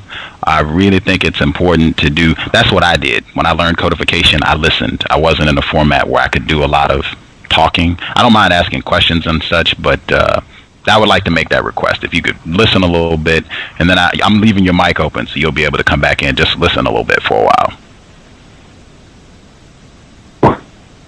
Okay. I appreciate it. Thank you, sir. See, did the other folks, if you all don't have anything else on the Libya thing, that's fine. I was just curious because I know that has been talked about a lot. Seems like there's a lot of confusion around it. Did anybody else have thoughts around that?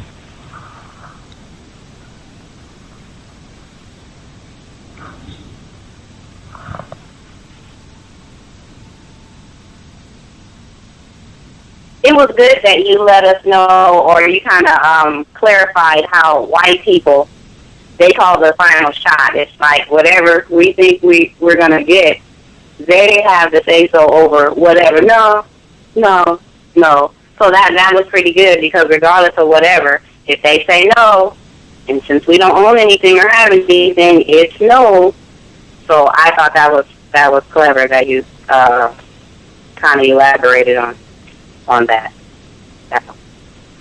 And if the details of that story, I guess the part about white people telling Gaddafi no, or stopping that transaction, and at least that will be some evidence to suggest that, if Gaddafi is a white person or white Arab or whatever, it sounds like it's some people more powerful than him to stop him from doing what he, what seems like he was wanting to do. Like I said, if all that's accurate.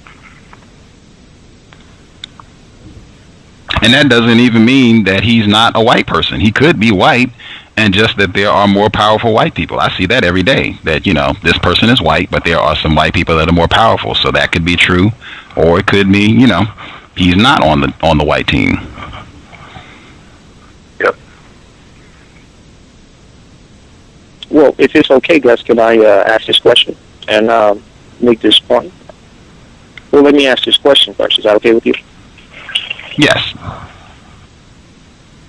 Well, just recently, Minister Farrakhan issued a warning to President Obama. I believe this was when the United States was in the process. Again, I could be incorrect, and trying to stay on par with code. Correct me if I'm wrong. When the United States, it looked like there was going to be this rift between the United States and Libya. Minister Farrakhan issued this warning to President Obama what the potential ramifications could be in attacking Libya. So, again, whether we classify Gaddafi as, I've never heard of him being classified as white. I've always identified him with being an Arab. But again, it appears that Minister Farrakhan is perceiving that, or looking at the situation as President Obama doing United States dirt, or he's, succumbed to, doing dirt. So, I don't know. I mean, what are your thoughts on that? I mean, that's just another. I mean, codified. You talk about efficiency. The codified response would be Minister Farrakhan said what he said, and that would be that. If it was just going to be lock code, that would be the codified response. Like not, because I mean, again, the problem is white people. It keeps. That's why I said just listen, because it keeps going back to non-white people. It keeps going back to, and Farrakhan is another victim. By the example that you just shared, you're talking about someone who is not very powerful. Like, a white person said that they were going to give him $1 billion, and some white people just, got on the phone or wrote a letter. There were no shots fired. I didn't hear that. But they just used some words and said no, and that's that. So we're obviously talking about someone who is not very powerful, a victim of white supremacy. Unfortunate, but that seems like, that's what it is, according to your own evidence. So I'm not going to keep going back and talking about someone who is not at the root of the problem. I'm going to stay focused on who are these white people who denied him the money. I don't hear their names mentioned in the story. That's what I would much rather talk about. I hear when that story goes down, it's just Gaddafi did this, Farrakhan did that. Who are the white people who intervened and said no? What are their names? What are their jobs? How did they get this? That's what I would much rather focus on. So that's why I would prefer, if you are new to understanding white supremacy, listening, just listen. Just try listening for a little bit. If I said anything incorrect, let me know. Does anybody know those white? Well, I would say. Wait a minute. So wait a minute. Whoa. I was going to say one thing. I'm sorry. Go ahead. I wasn't even talking about you. I was talking about the other. I'm using my mute button now, just to let folks know I am using my mute button. Go ahead now, Mighty Wake. Oh no, I was just going to say that sounds accurate. And I was going to say too that one thing to pay attention to, because a lot of people do say things, and so if the person is non-white, say like Farrakhan, for instance, or whatnot, and I think the caller mentioned that he was given a warning or something like that, or to another non-white person, who was called the president at this time. If you got non-white people getting at another non-white person, prisoner getting at another prisoner, slave getting at another slave on the plantation, that's not that significant. That should be looked at as that's to be expected, but white people are the problem. So you got to try to connect with them. Ultimately, you're either going to be confusing yourself or confusing other people.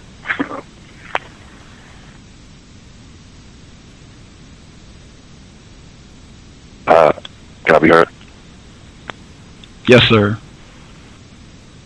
I agree with Mighty Wick just said. White people, they use tactics like that because non-white people, they'll spend a lot of time. Well, from what I understand on that story and that so-called offer or whatever, I remember white people spending a lot of time talking about that.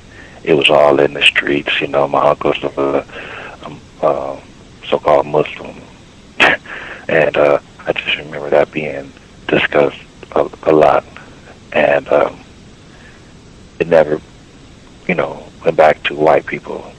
That during a discussion of whether he was going to get this money or not, nobody ever said, white people, they make the final decision on whether he get that money or not. And it would have been done if that would have been said. It wouldn't have been talked. It's still talked about. I don't know how many years that has been, and people still talk about that. I mean, it's crazy. Like, that should have been over with, done with. Like, if they say no, it's no. Now, let's focus on the problem and, back to, square one. Let's focus on the problem. We're not getting the money, okay? Our enemy is denying it or whatever the case may be. The problem is white people. That it really annoyed me even back then. I was young, you know what I'm saying? I just was really annoyed by that conversation, that the fact that these grown people wasn't realizing, like, you know, what the problem really was. Even if you get $1 billion, you still, you know, a slave. You still in a system of racism, white supremacy. And, yeah, I just find that a bit, I just remembering that, I just find it just, it's upsetting, I guess. I'll just say it like that.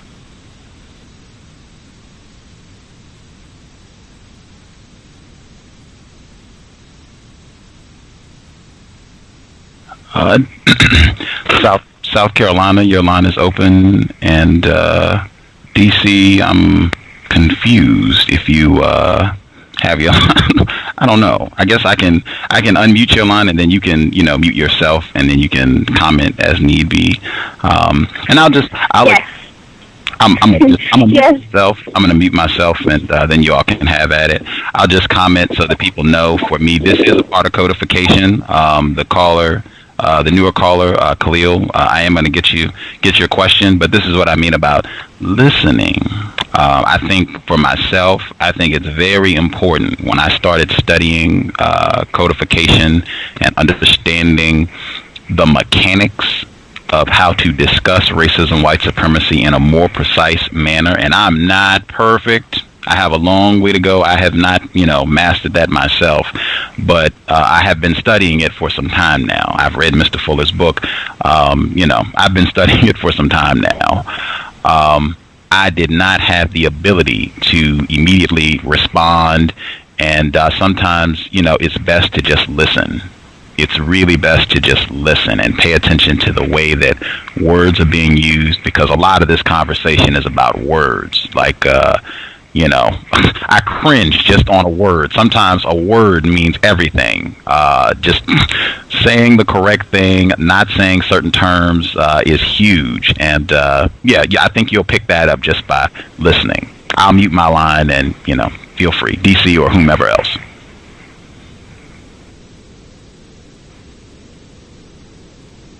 I would just say, you know, I had to go through, it's not my look, I had to go through a process, you know, when I first started seriously studying racism, white supremacy, you know, just paying close attention to words and what terms to use and what makes the most sense to try to provide the most clarity for myself and for anyone listening to me, whether it's at the time of the discussion or listening to it a year later.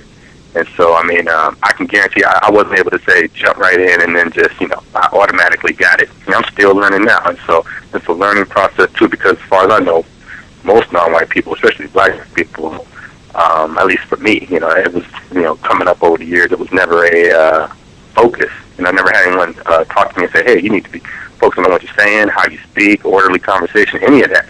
You know, so a lot of that was brand new. And I had to go through a learning process to get, you know, better at it, to be able to have these conversations be more effective and hopefully productive at moving forward.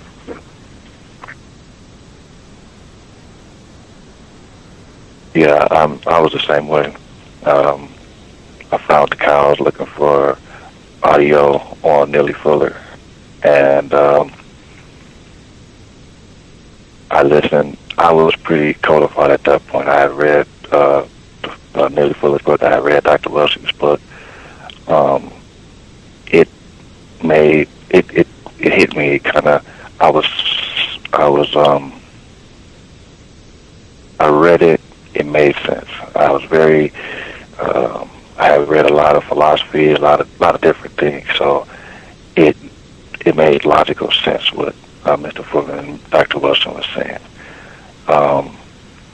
So I wanted to incorporate it. I realized that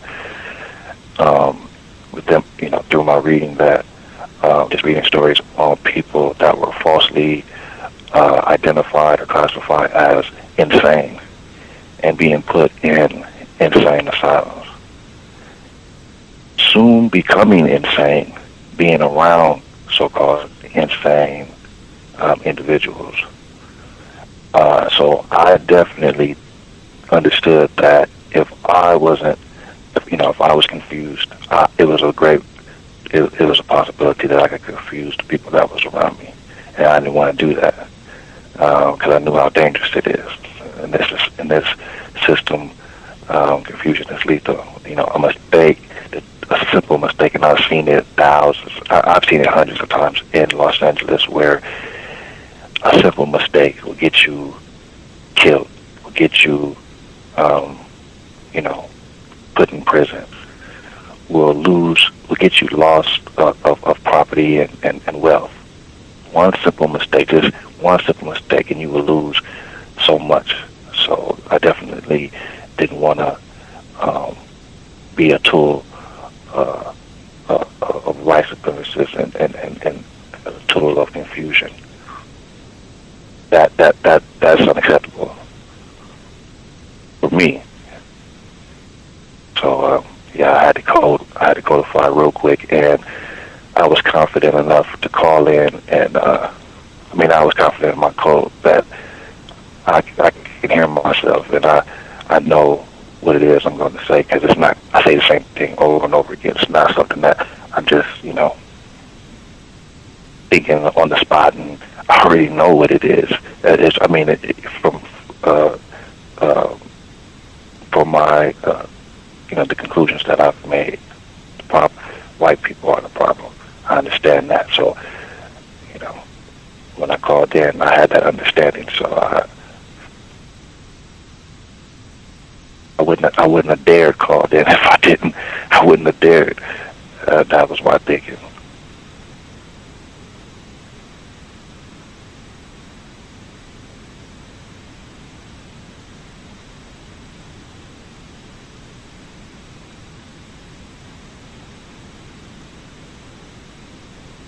Hi, I have a question, Gus.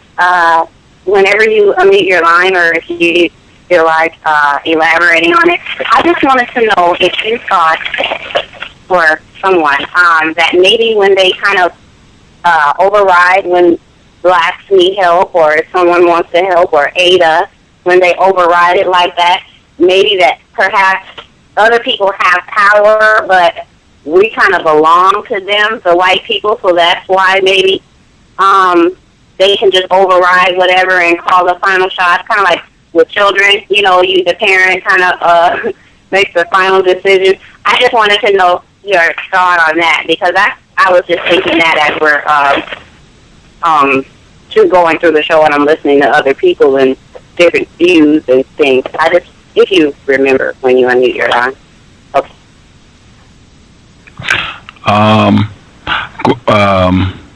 I guess, can you make it clear what you wanted me to elaborate on?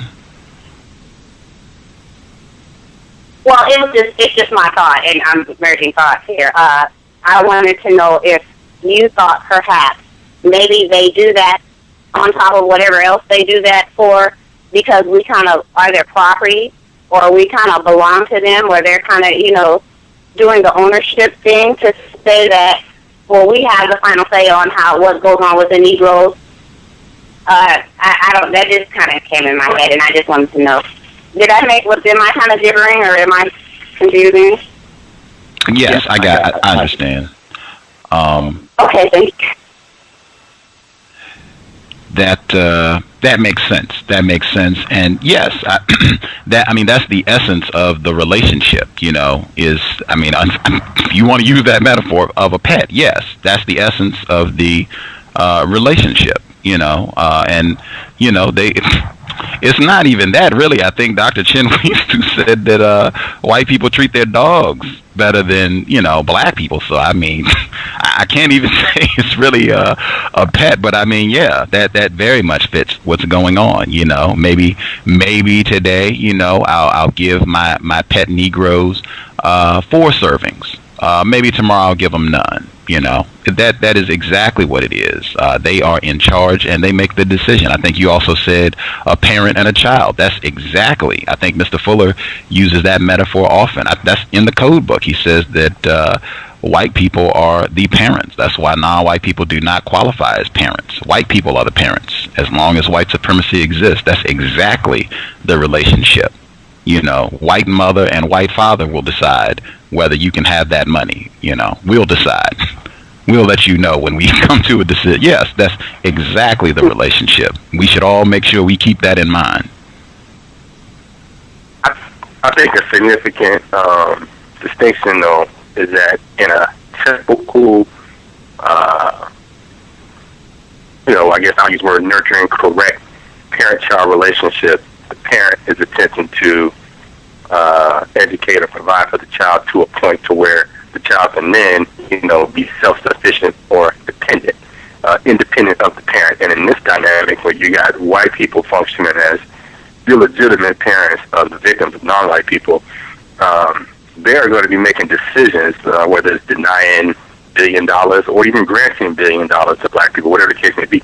Those decisions are going to be made based upon, and really just at that particular time. It may change in a week, but whatever the racist man or racist woman determine would be best for their interests ultimately, the interests of the white supremacists ultimately. That's how those decisions are made, Right, like in the end, they invest in themselves. Even if they get the $1 billion, right. They give black people $1 billion, they doing that for, so you be paying attention, because it'll be for the ultimate reason of benefiting the white supremacists in the end. Not saying don't accept the money. Yeah, bring all the billions, but just keep that in mind. That's not for the purpose of overthrowing white people. Meaning that's not the reason why they were giving it to us. If they would give it to us. And as far as pets and whatnot, I know I've trained dogs, and you put like a piece of chicken on the floor, and it's done good, for the dog and everything, and you make them sit, you make them not notice the chicken. You basically, there's no boundary, you know what I'm saying? You don't have no rope on them, but it's your mastery or your control over them that you're not going to eat that. I'm putting that there. It's on the floor. I don't know about the dog's intellect. I don't know if that dog understands that a person doesn't want to eat it off the floor. So it's not for me. Why is it on the floor? Is it It's not for the human. It's for the what's the purpose of this chicken being on the floor? Dogs eat off the floor, and you're stopping me from eating that. It's like I just see that similarity with black people. It's like the training. It's like, we will put this money out here, but no, you can't have it. You have no access to it. I'm just basically training you, let you know who's in control. You know what I'm saying? And that extends into to adulthood. Once you have that training, then they can kind of, it's like I don't have to worry about my dog eating my food if I, go to the bathroom or whatever. You know what I'm saying? He knows better.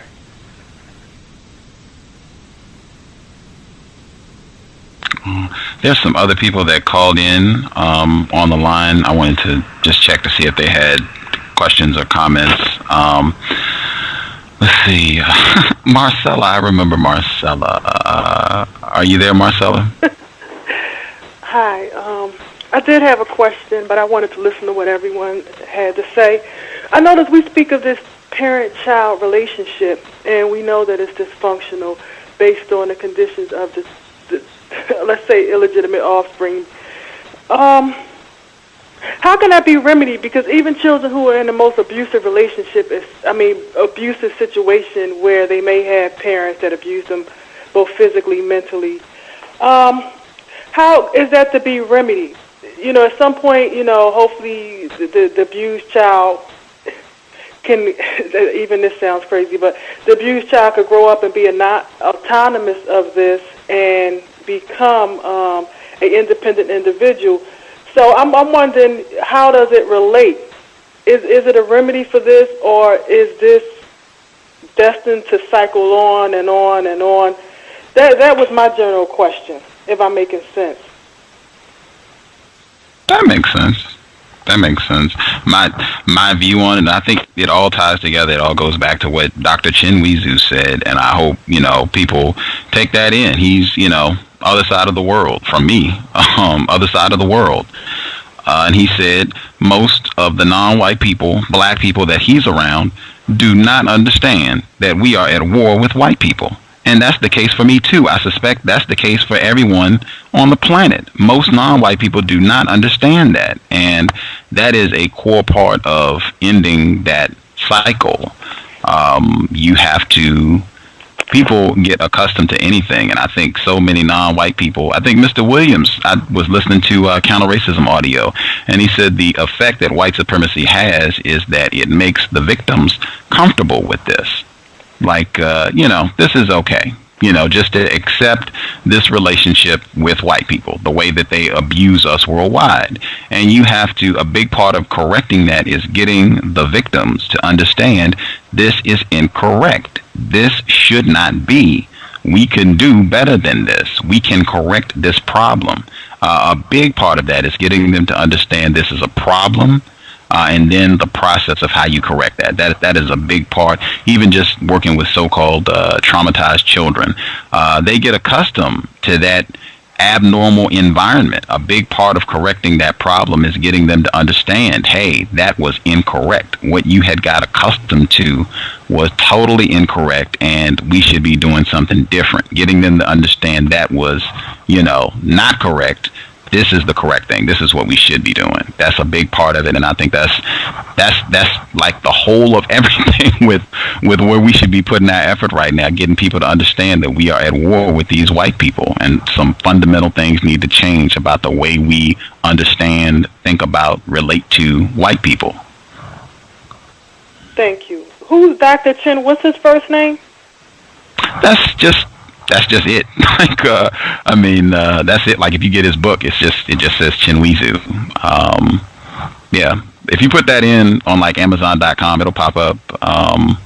The West and the Rest of Us, Decolonizing the African Mind, it'll pop up. Okay. Got you. Or library, if you go to a good university, college library, they should have probably both of those. The gentleman from Cleveland. I'm sorry, Gus. I was going to ask you a question, but you can go ahead.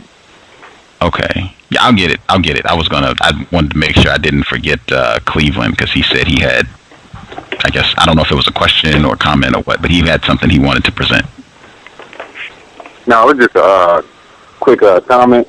It was just something I wanted to share. I've been listening to this show for about 6 months now, and I was wondering, because I was a little more confused than I am now at the point that I started listening. But this morning I work for a national organization, and we have safety meetings every morning. And this morning's safety meeting was about wearing sunscreen.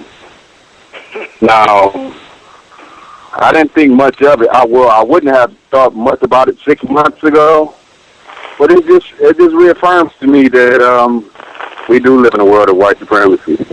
That's all. Replace it with justice. Sunscreen. That's what. If you could tell us, like, where the demographics in terms of where white people, non-white people at the meeting. It's non-white people and white people were at the meeting. And it's like I said, it's a national organization. Usually we talk about dog bites and things of that nature and suspicious packages, but this morning the meeting was about sunscreen. And at first I was upset at first, but listen to the show and trying to be a little more codified about things. I asked the manager about it, and I asked her what was this about. And quickly after I asked that question, she's a non-white female, number that's black. She disbanded the morning meeting after I asked that question. So. Wow. Right. Same thing I said. Wow. That is fascinating. What's it, the power of words? The power of words. I mean, just asking a question ended the whole What's incorrect about that question? I don't understand. Wow. I was at first, like I said, I was upset, but I had to understand what was going on, and I just got a chance to. And after that, I started asking all the people who classify themselves as white, why do they tan? And no one could give me an answer or wanted to give me an answer. Because I told them I don't need sunscreen. I don't burn in the sun. But I don't know. I'm still learning. Thank you for letting me speak my piece. And I'll still be listening. Sure. Fascinating. Dr. Welsing would get a kick out of that, I am sure. 909, did you want to shoot your question? Yeah, I just think that I thought that was interesting what like the male just was saying right there. That was interesting because I was thinking, I don't know if it was, where he was getting paid during that meeting. I suspect so, but I mean, should black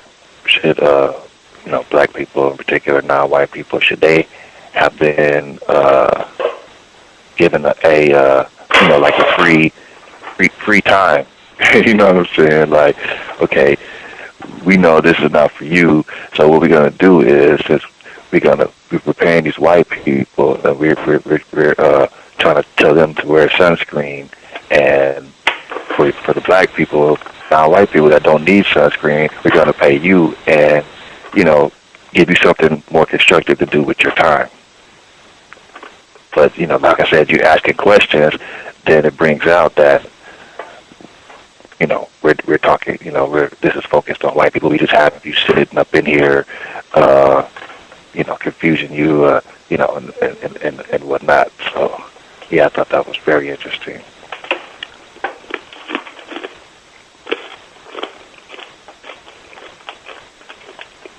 I think it just goes back to, the primary focus and the upliftment of white people, and the focus is white people. We're you know what I'm saying? Everything else is secondary. And if you don't ask, you're gonna sit in here and be upset because you like this whole meeting is about white people, so-called white people. What am I doing here? It's like you're wasting my time. Nobody wants their time wasted. So you get upset, and that stresses you out. And when you're stressed, your immune system gets lowered, and it's a problem for you. So I think that was good that you asked that question. Like But I'm sorry to cut you off. But the only thing that about the whole situation that really bothered me is that none of the other non-white people saw anything wrong with it. They just didn't see anything wrong with it. It just looked at me as if, I know, because I wear my hair naturally, big beard, everything else, supposed to be against policy, but I think fake hair is against policy and straight hair is against policy. So, I don't know. I don't know. Maybe they look at me like I'm different. I'm not sure.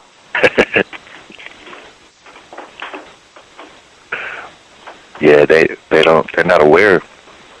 They're not aware that time is being wasted, and that's one. The question I was going to ask goes back to that. It's like I know there's a term when people say reality check, and I was just you know what I mean, reality check. So I don't know. It's just interesting when the female caller was asking about the trauma or the abuse that you go through, and how it affects your life. And I've noticed that people that have been through severe abuse cases, when they get a reality check, when they realize it wasn't my it was, even if the abuse came from the parent or whatever, or the so-called parent, it wasn't my mother, it wasn't my father, it was white people. it's like they clear up, man. If something happens to them, it's like a reality check. It's like, okay, this reality has partly cured me. I got a little bit more work to do, but just that reality check, man, it's like it just takes away so much of that abuse and trauma. I've seen it. I don't know. I don't know if anybody else is. I guess I just was wondering what that term meant to, and to people, and how they ever seen it work, as far as abuse cases or trauma and whatnot. Once they understand the truth that white people are the problem, that's the cause of your. That was the cause of your trauma. That was the cause of your abuse, and all your health problems, all of that stuff. The cause was white people. It's like that understanding is a healing factor. Are you saying identify like the original trauma? Because I think when you say being able to relate to your abuser, and even I'm gonna say, shucks, every African American here who are descendants of slaves are actually, if you look at originally captives, more or less Stockholm syndrome, where you start to be able to relate and think that the person, the group of people who are oppressing and abusing you is actually doing you a favor. But are you saying that once you realize that, yes, I have problems, but I'm not the root of those problems, once you're able to identify the root, so you say you have experienced a lifting of some type of weight that you was carrying? Yeah, absolutely. Absolutely. I've seen it myself. I've seen it in many other people that have understood that the problem, white people are the problem. A huge weight is lifted. That is not me. It wasn't my parent. It wasn't my. It wasn't my father leaving. It wasn't my father being an alcoholic. No, the problem of that, the cause of that, was white people, and it brought families back together. I've seen it bring families back together. I've just seen amazing effects of just that understanding. I have as well. Okay. I have as well. I can, yes, I have as well. And in fact, Dr. Nancy Krieger, she is a doctor at Harvard University. John Henryism, that somebody just brought that up recently. White people have done research, and they have shown that if you are a victim of white supremacy, and you attempt to ignore that fact and just work twice as hard as white people to get what you want, to compensate for white supremacy, work twice as hard to do things, that is unhealthy. And white people have postulated that could be the reason that black people are suffering from hypertension, which is exactly what Dr. Welsing says too. But white people have submitted this as a hypothesis, and it's called John Henryism. She came on this program. I'll upload that to TalkShoe. She came on this program, and she said it's not healthy for non-white people to experience racism and not acknowledge and talk about that reality. It's not healthy. That's what she does research on. So not only have I seen examples where non-white people, once they get that understanding, just that alone is part of the healing process. But white people have done studies to say that not doing that is really harmful. So yeah, I've seen that, and I've seen that to be the case repeatedly.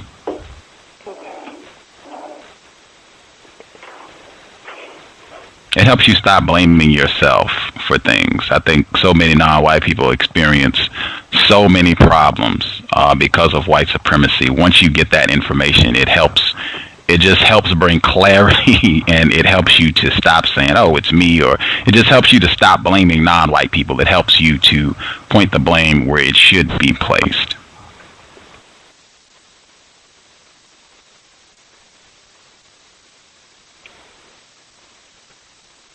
So the confusion stops. Okay. I won't say it stops, but it reduces. I think it reduces a tremendous amount of confusion, I think.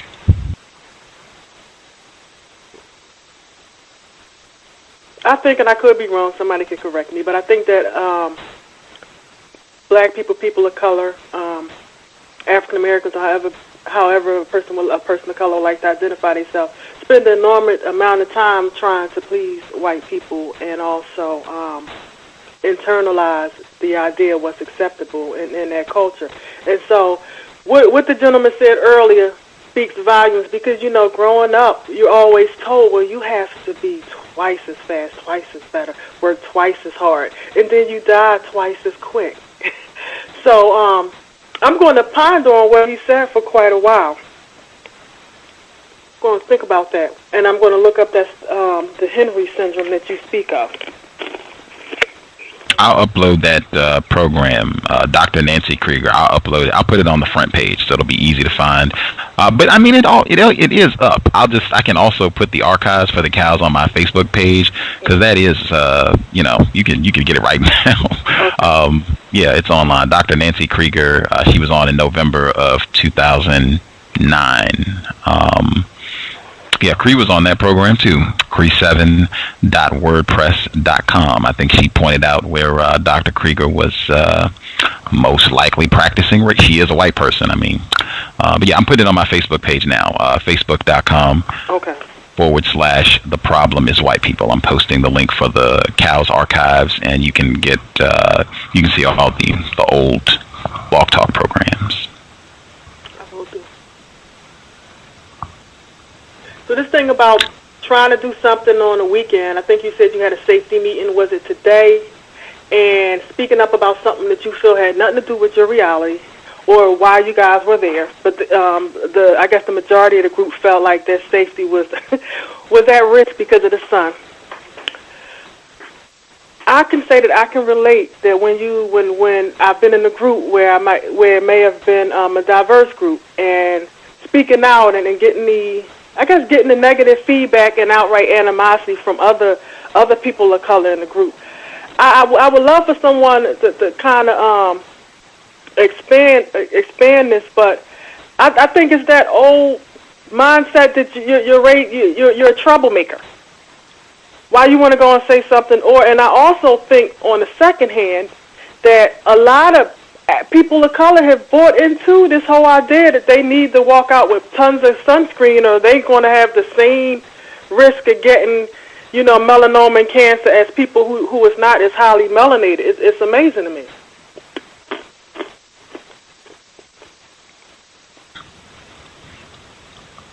DC, did you want your line open or are you okay being muted? Oh, yeah.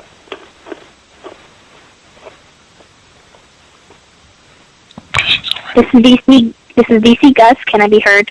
Yes, ma'am. Thank you. Getting back to how to be more codified in general for each program, but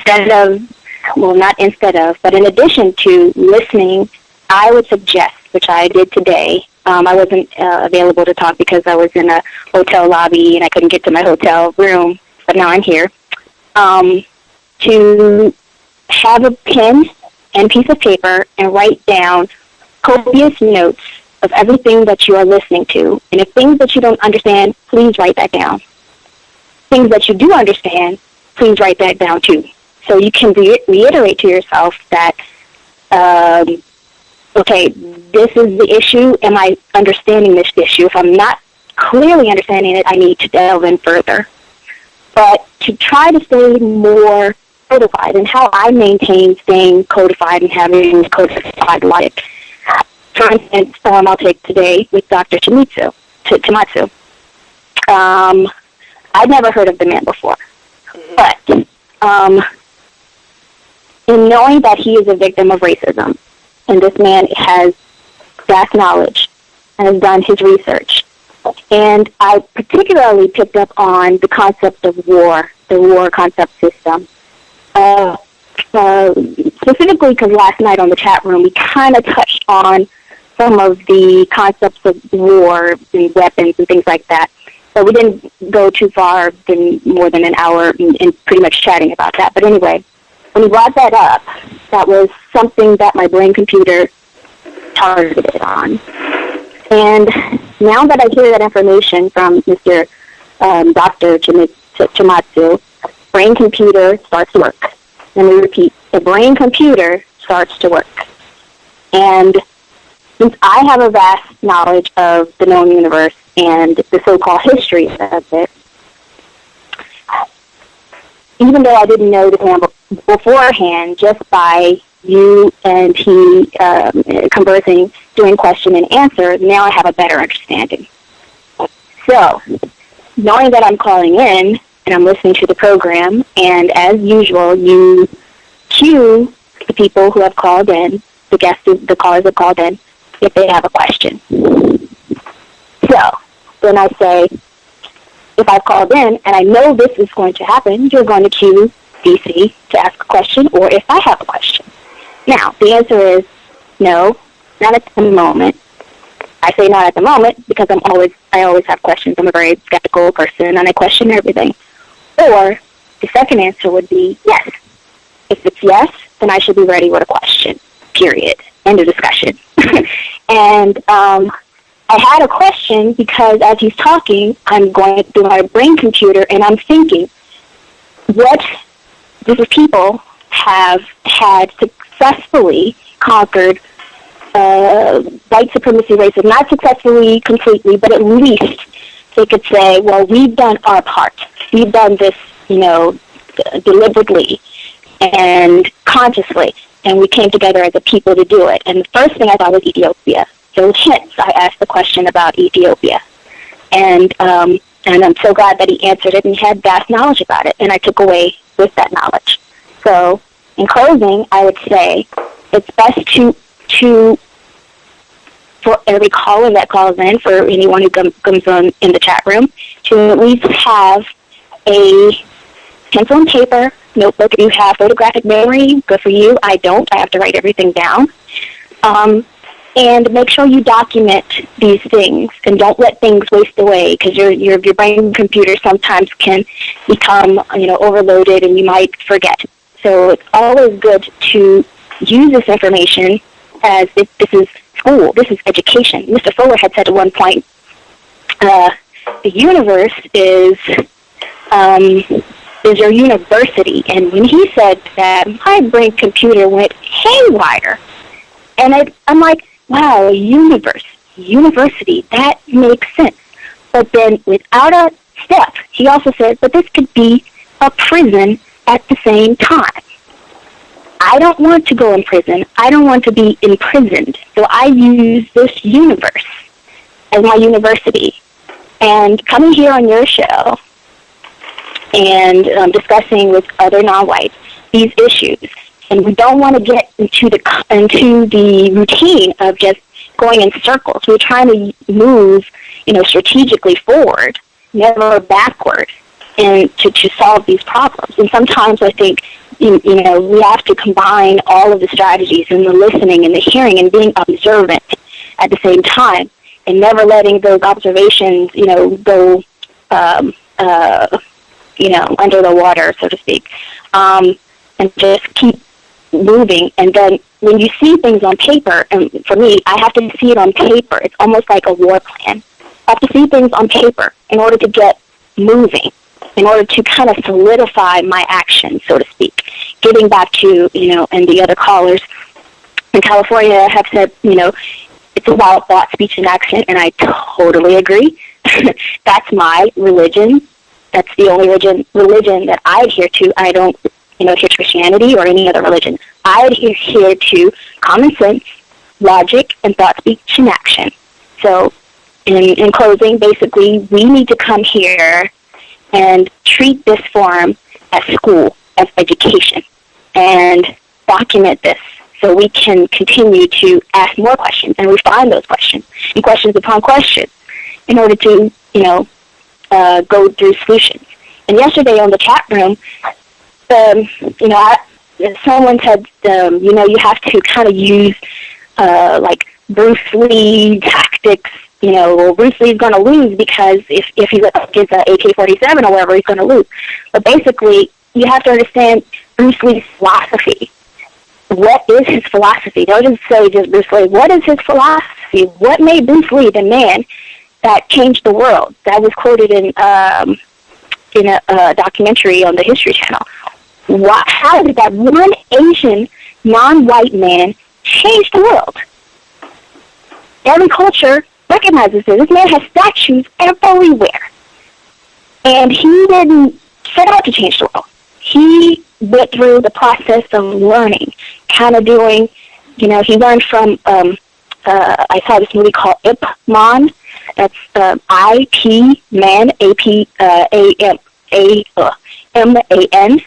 And this man taught him basic concepts of a martial art. That Bruce Lee's like, wow, that makes sense.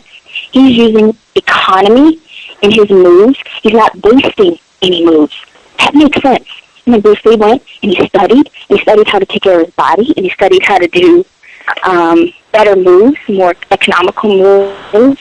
So I think for every individual, we have to get into that mindset for ourselves first, and then, share this knowledge as in this forum, which I really thank you for, having the bravery. This is brave work, guys, to allow us to get together.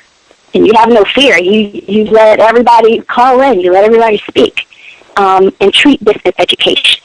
This is school, people. This is war, and this is school. And that's my thought.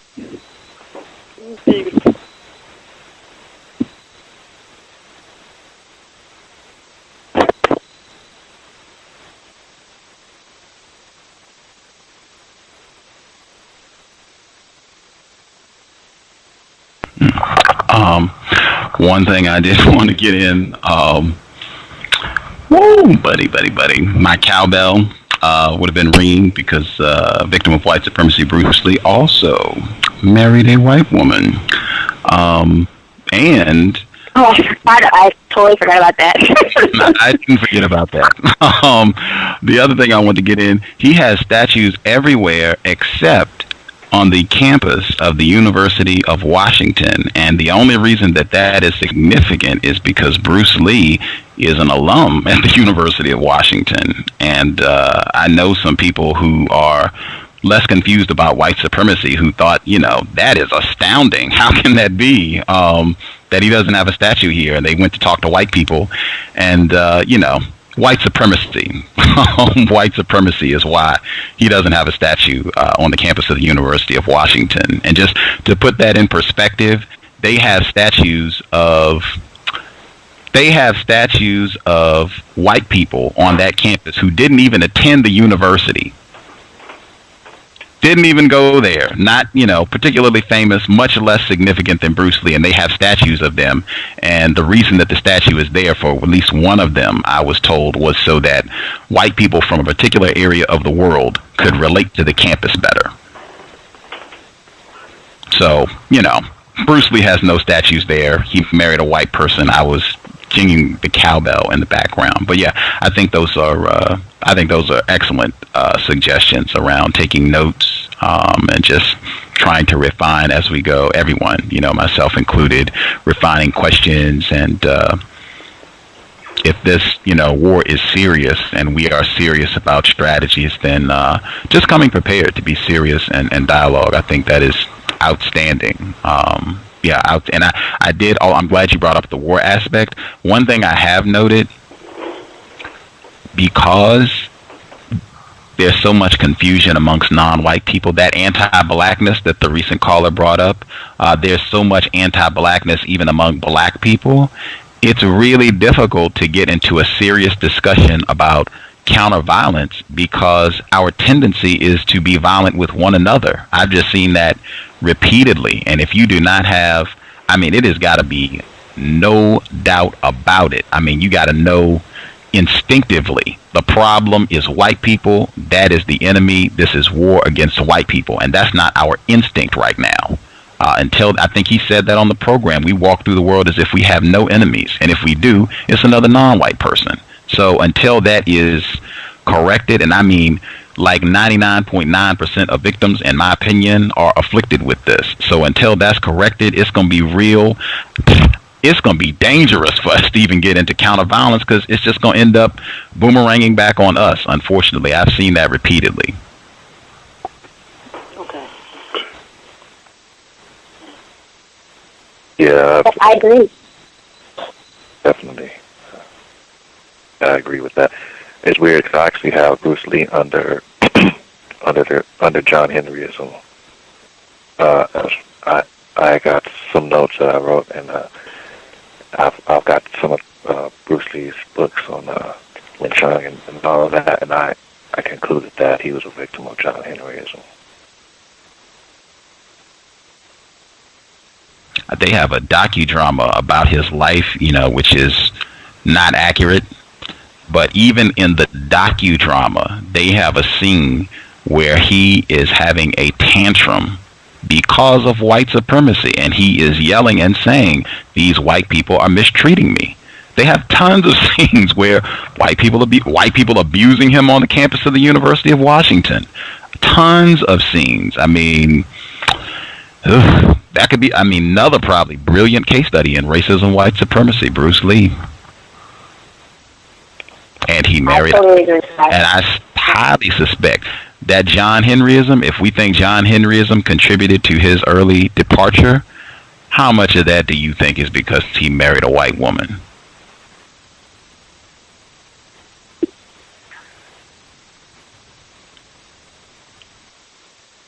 That's part of it. But yes, his high work ethic, his high principles, pretty much probably stressed him so much that, of course, he had a brain aneurysm and, killed him. But, yeah, I would say, he suffered from John Henryism.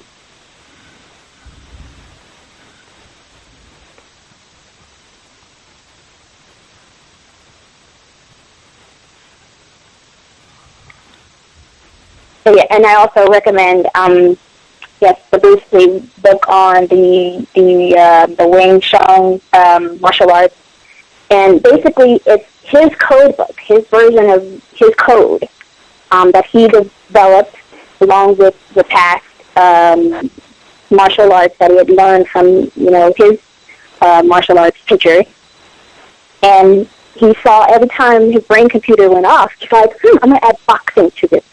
I'm going to act like water. I'm going to act like, the tiger. I'm going to be the tiger. And it's like he took natural elements and he just looked and observed and he put that in his code. And I try to do that as much as possible. But and I don't practice martial arts, but I read that book just because I wanted to understand the nature of codification on other realms. Not just in Lee Fuller's book, not just in Dr. Wilson's book, but I just wanted to understand how this man changed the world and his codification with his work ethic.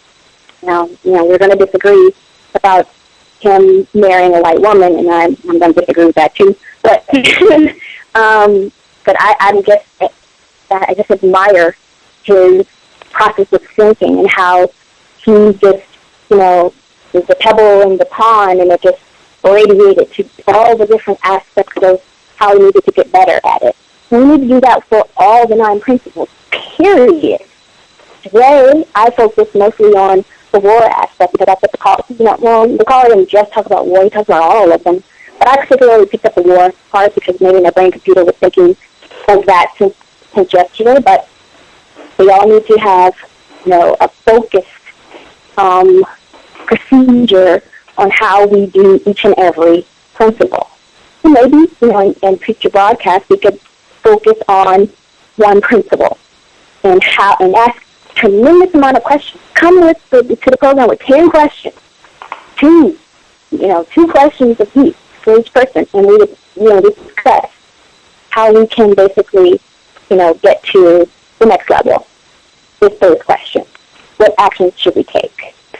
Now, just like when I came on about my work issues, just went at it. Any constructive critiques, comments? That's how you do it. That's how you do it.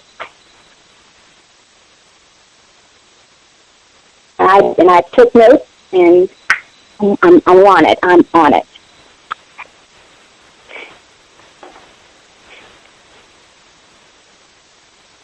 With this critical thinking, I'm going to ask. Go ahead. I'm going to listen. Go ahead. I'm not going to forget my question.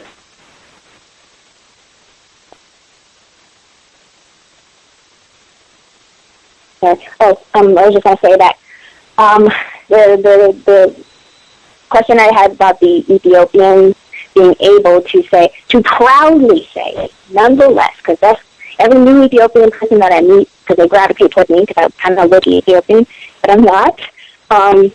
They say, "Oh, we've never been conquered by the white man. We've never been conquered." And I'm like, give me more information. How do we keep that going? How do we stop being conquered? You know, and that's me trying to understand. Okay, if it's been done before, you know, it can be done again. Don't just say that white people are, you know, they do what they do. I don't want to hear that. But, you know, stop accepting mistreatment.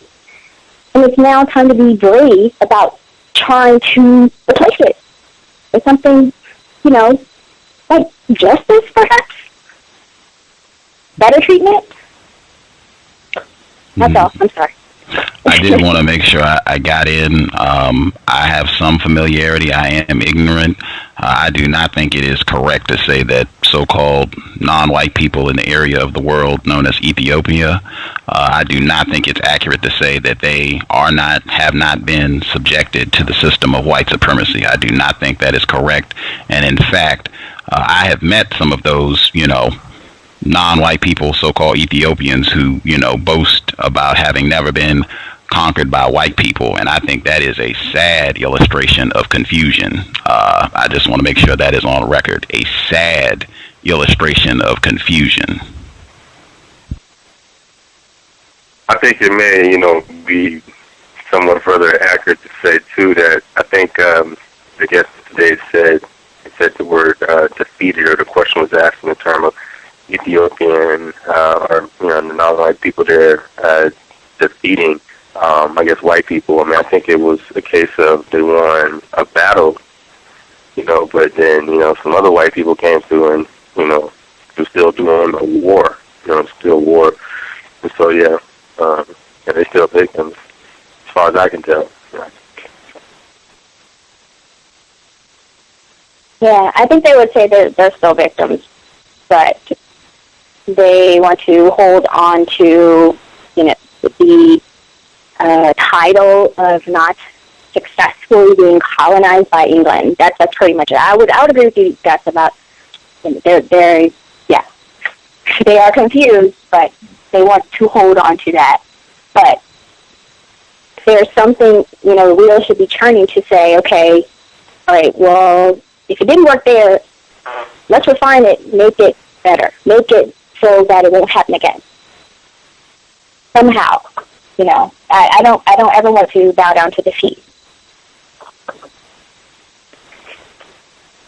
So I want to know as much as possible where it's been, you know, at least attempted and somewhat successful. So it can be refined to be better, to get to the best result. I think Mr. Fuller had said that one time. I've listened to so many of his podcasts. He would say there's a good way to do things, there's a better way to do things, and there's a best way to do things. You know, you have to try to get to the best. It's fine to try to attempt to do the good, the better, the best, but at least try to do our best. At the end of the day, okay, it might be good, but okay, take it. Because tomorrow, you're going to try to do your best tomorrow. I'm going to mute myself for the remainder of the program. We'll be back tomorrow at 8 p.m. Eastern, 7 p.m. Central, and 5 p.m. Pacific. R.N. Bradley, she'll be on the program. She's at Florida State. We'll be discussing some of her essays on white supremacy. She seems less confused. Black female. She seems less confused about white supremacy. We shall see. 8 p.m. Eastern, 5 p.m. Pacific. And Umar Abdullah Johnson. He'll be here on so-called Memorial Day this Monday, same time, 8 p.m. Eastern, 5 p.m. Pacific. I did want to rewind because the caller, she was talking about taking notes, and I had my notes for the program. Dr. Chinweizu, I asked him about it on the program, and he elaborated. Black people have been losing non-stop in this war against white people. We have been losing non-stop for 2 or more millennia. That sounds like, unfortunately, defeat. I will mute my line. The person that called in, B Rasta, BH Rasta, your line is open. And Khalil, I will open your line up in 7 minutes. If you have a question, I'll open your line up. I'm muting myself for the remainder of the program.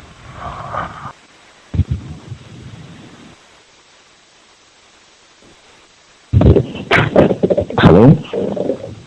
Hello. Okay.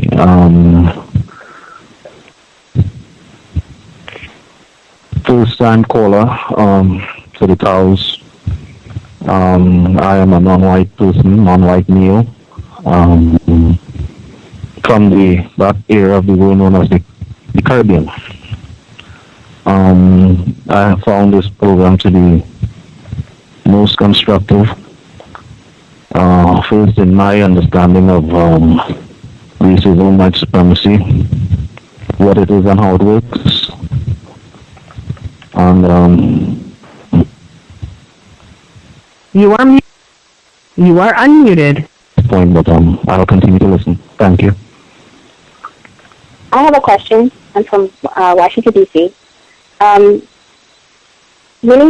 have many friends who are from the West Indies, and of course, the West Indies, or the Caribbean, suffering from white supremacy racism, of course, because we're all speaking English. And nations such as Jamaica, and Trinidad, Tobago, and Haiti, and it seems like, okay, yes, these countries basically are non-white people, and they have the majority, and they have majority rule and everything. And how do you think that, like, the policies in terms of, like, when the white man, so to speak, who colonized the Caribbean and brought African slaves over, how do you think they adapted to that after the so-called white rule, or white rule left the Caribbean? What is your opinion on it or experience? I would say that in my own thinking, my own reason, white rule had not ended. I just think, well, what has happened is that we merely had an exchange. I could more position this or think of this as being allowed out of one playground, out of box, and being put into a larger one. Non-white people in this part of the world, I could speak specifically about Trinidad and Tobago because that's where I'm from. I think the entire movement, if you would call it the independence movement in the Caribbean, which happened during the 1960s, it was a successful, I would call it a psychological tool by racist white supremacists to misdirect or to fool the non-white people into thinking that they had some or we had some say, or think that we would be given some type of say into our determining our destiny, our fate. And by and large, I think that psychological tool weapon has worked, because you have non-white people in this part of the world thinking that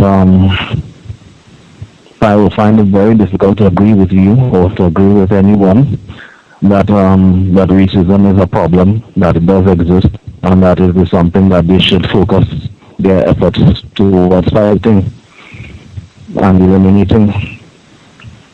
Is it because Trinidad Tobago is the majority are non-white black people? Is that the case? Yes, I would suggest that would be the case. The mere fact that we do not interact with racist white supremacists directly has contributed to that belief. But we are being devastated by racist white supremacists by way of policy. That's why it would have resonated when Gasa was speaking earlier on about IMF. I could even add institutions such as the World Bank,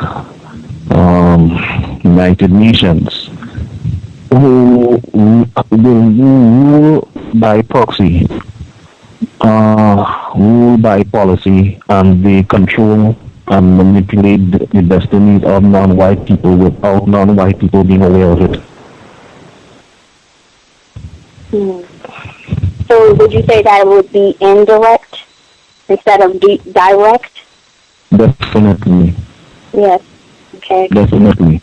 And I think the indirect method has been largely successful.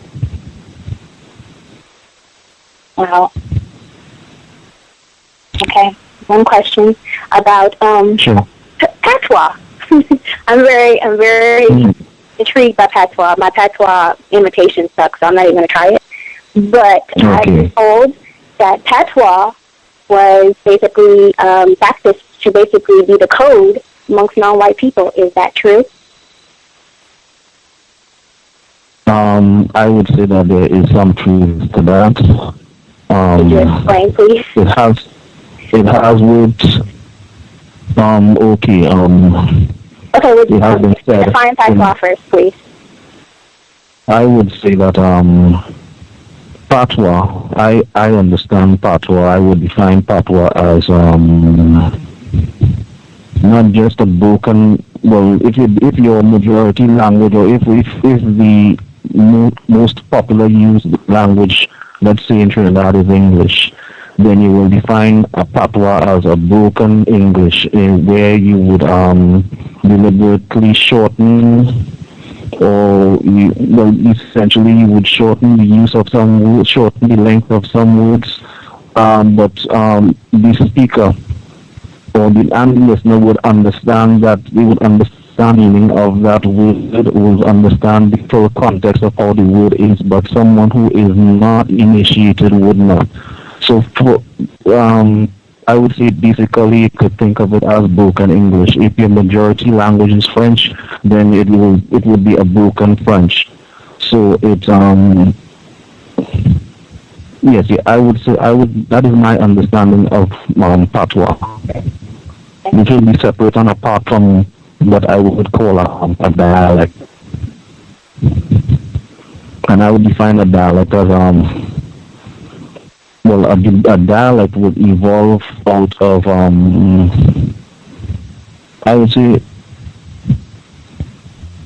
dialect would be more creative because it is actually an invention of terms or of words that previously would not have existed. So it becomes a dialect would be more localized to that part of that region of the Caribbean, or from wherever you are from. I don't know if that is clear. No, that's clear to me. That's okay. Clear. I mean, I see it as a way that people basically use that as the code language to basically, not have the white supremacists understand exactly what you're doing or saying or going to do. So that's one version of having a code, in my opinion. To me, it's a language because other people are able to understand it. Yes. So whether it's called dialect or not, other people that are able to understand it, it's a language. Yes. I have made an observation before, like in conversation. For instance, like you would have white people, they come to the Caribbean as tourists or as, in what capacity. They are very curious about dialect in particular. In fact, they would go so far as to encourage you to speak what you call a standard English, or what they refer to as standard English, so that it is always important for the white people to understand what you are saying at all times. So they would find dialects to be, they have found dialects to be of interest because, it is I would conclude that the dialect, given that you can speak, or non-white people can have conversation, and white people not know what is being said, I probably would think that they would see that as a threat. Yes, it is. I would agree. I would definitely agree. Because they would encourage you to speak in a way that they understand. Yeah. I agree. Well, thank you, Mr. Trinidad. Thank you. I have no further questions. I did say IMF is a cowbell from now on. Mm-hmm. And World Bank. And World Bank, yes. Because they are indirectly raping Trinidad, Jamaica, Barbados, Bahamas, all of them. Everybody. Oh, yes. Bruce Lee. In fact, I recently learned that most countries, or most of the states of the Caribbean would have secured development loans or development grants through the IMF, sponsored by the World Bank, and we would use that to build schools, build up infrastructure, and to fund your development, to fund your education, and the terms and conditions, because all these they do come with their own conditionalities, and part of the conditionality is that, for instance, you can't even name your school. You can't give the school a name of your choosing, and you can't do that for up to and including at least 20 to 25 years. And in fact, you cannot make a structural change. In fact, you can't put so much as a classroom onto a school until that 25 years, which will normally be the length of time that you would have taken to pay off that IMF loan. I have one more question. What constructive things have you seen in Trinidad in particular that seems constructive that the government has done, that in your opinion, that's been constructive, or your observation? Do you think there has been, or? Okay, toward what end? Any particular area? In healthcare, for instance. Let's take healthcare. What's going on with healthcare? 2-minute warning. Well, 2-minute warning. Okay, 2-minute warning. I'm going to stop talking and go. Okay, thank you. Well, I would say now governments in the Caribbean are still in the phase of constructing or putting up infrastructure, new schools, more hospitals, trying to invest. But like everything else, it is limited by what the white supremacists allow. because you still have to go back and apply for fresh loans. And they still, as long as they set the conditionalities, they set conditionalities for the development. So it is constructive. Constructive things are taking place, but it is only what the white supremacists would allow. Really noted. I understand. Yeah. Okay.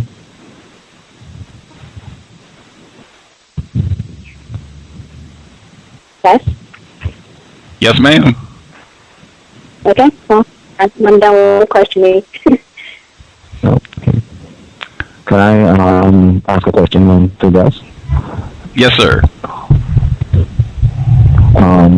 Well, sometime I sent a text with a guest suggestion, Dr. Claude Anderson. I wanted to ask if probably you had an intent to consider or to make contact with Dr. Anderson to probably see him as a possible guest.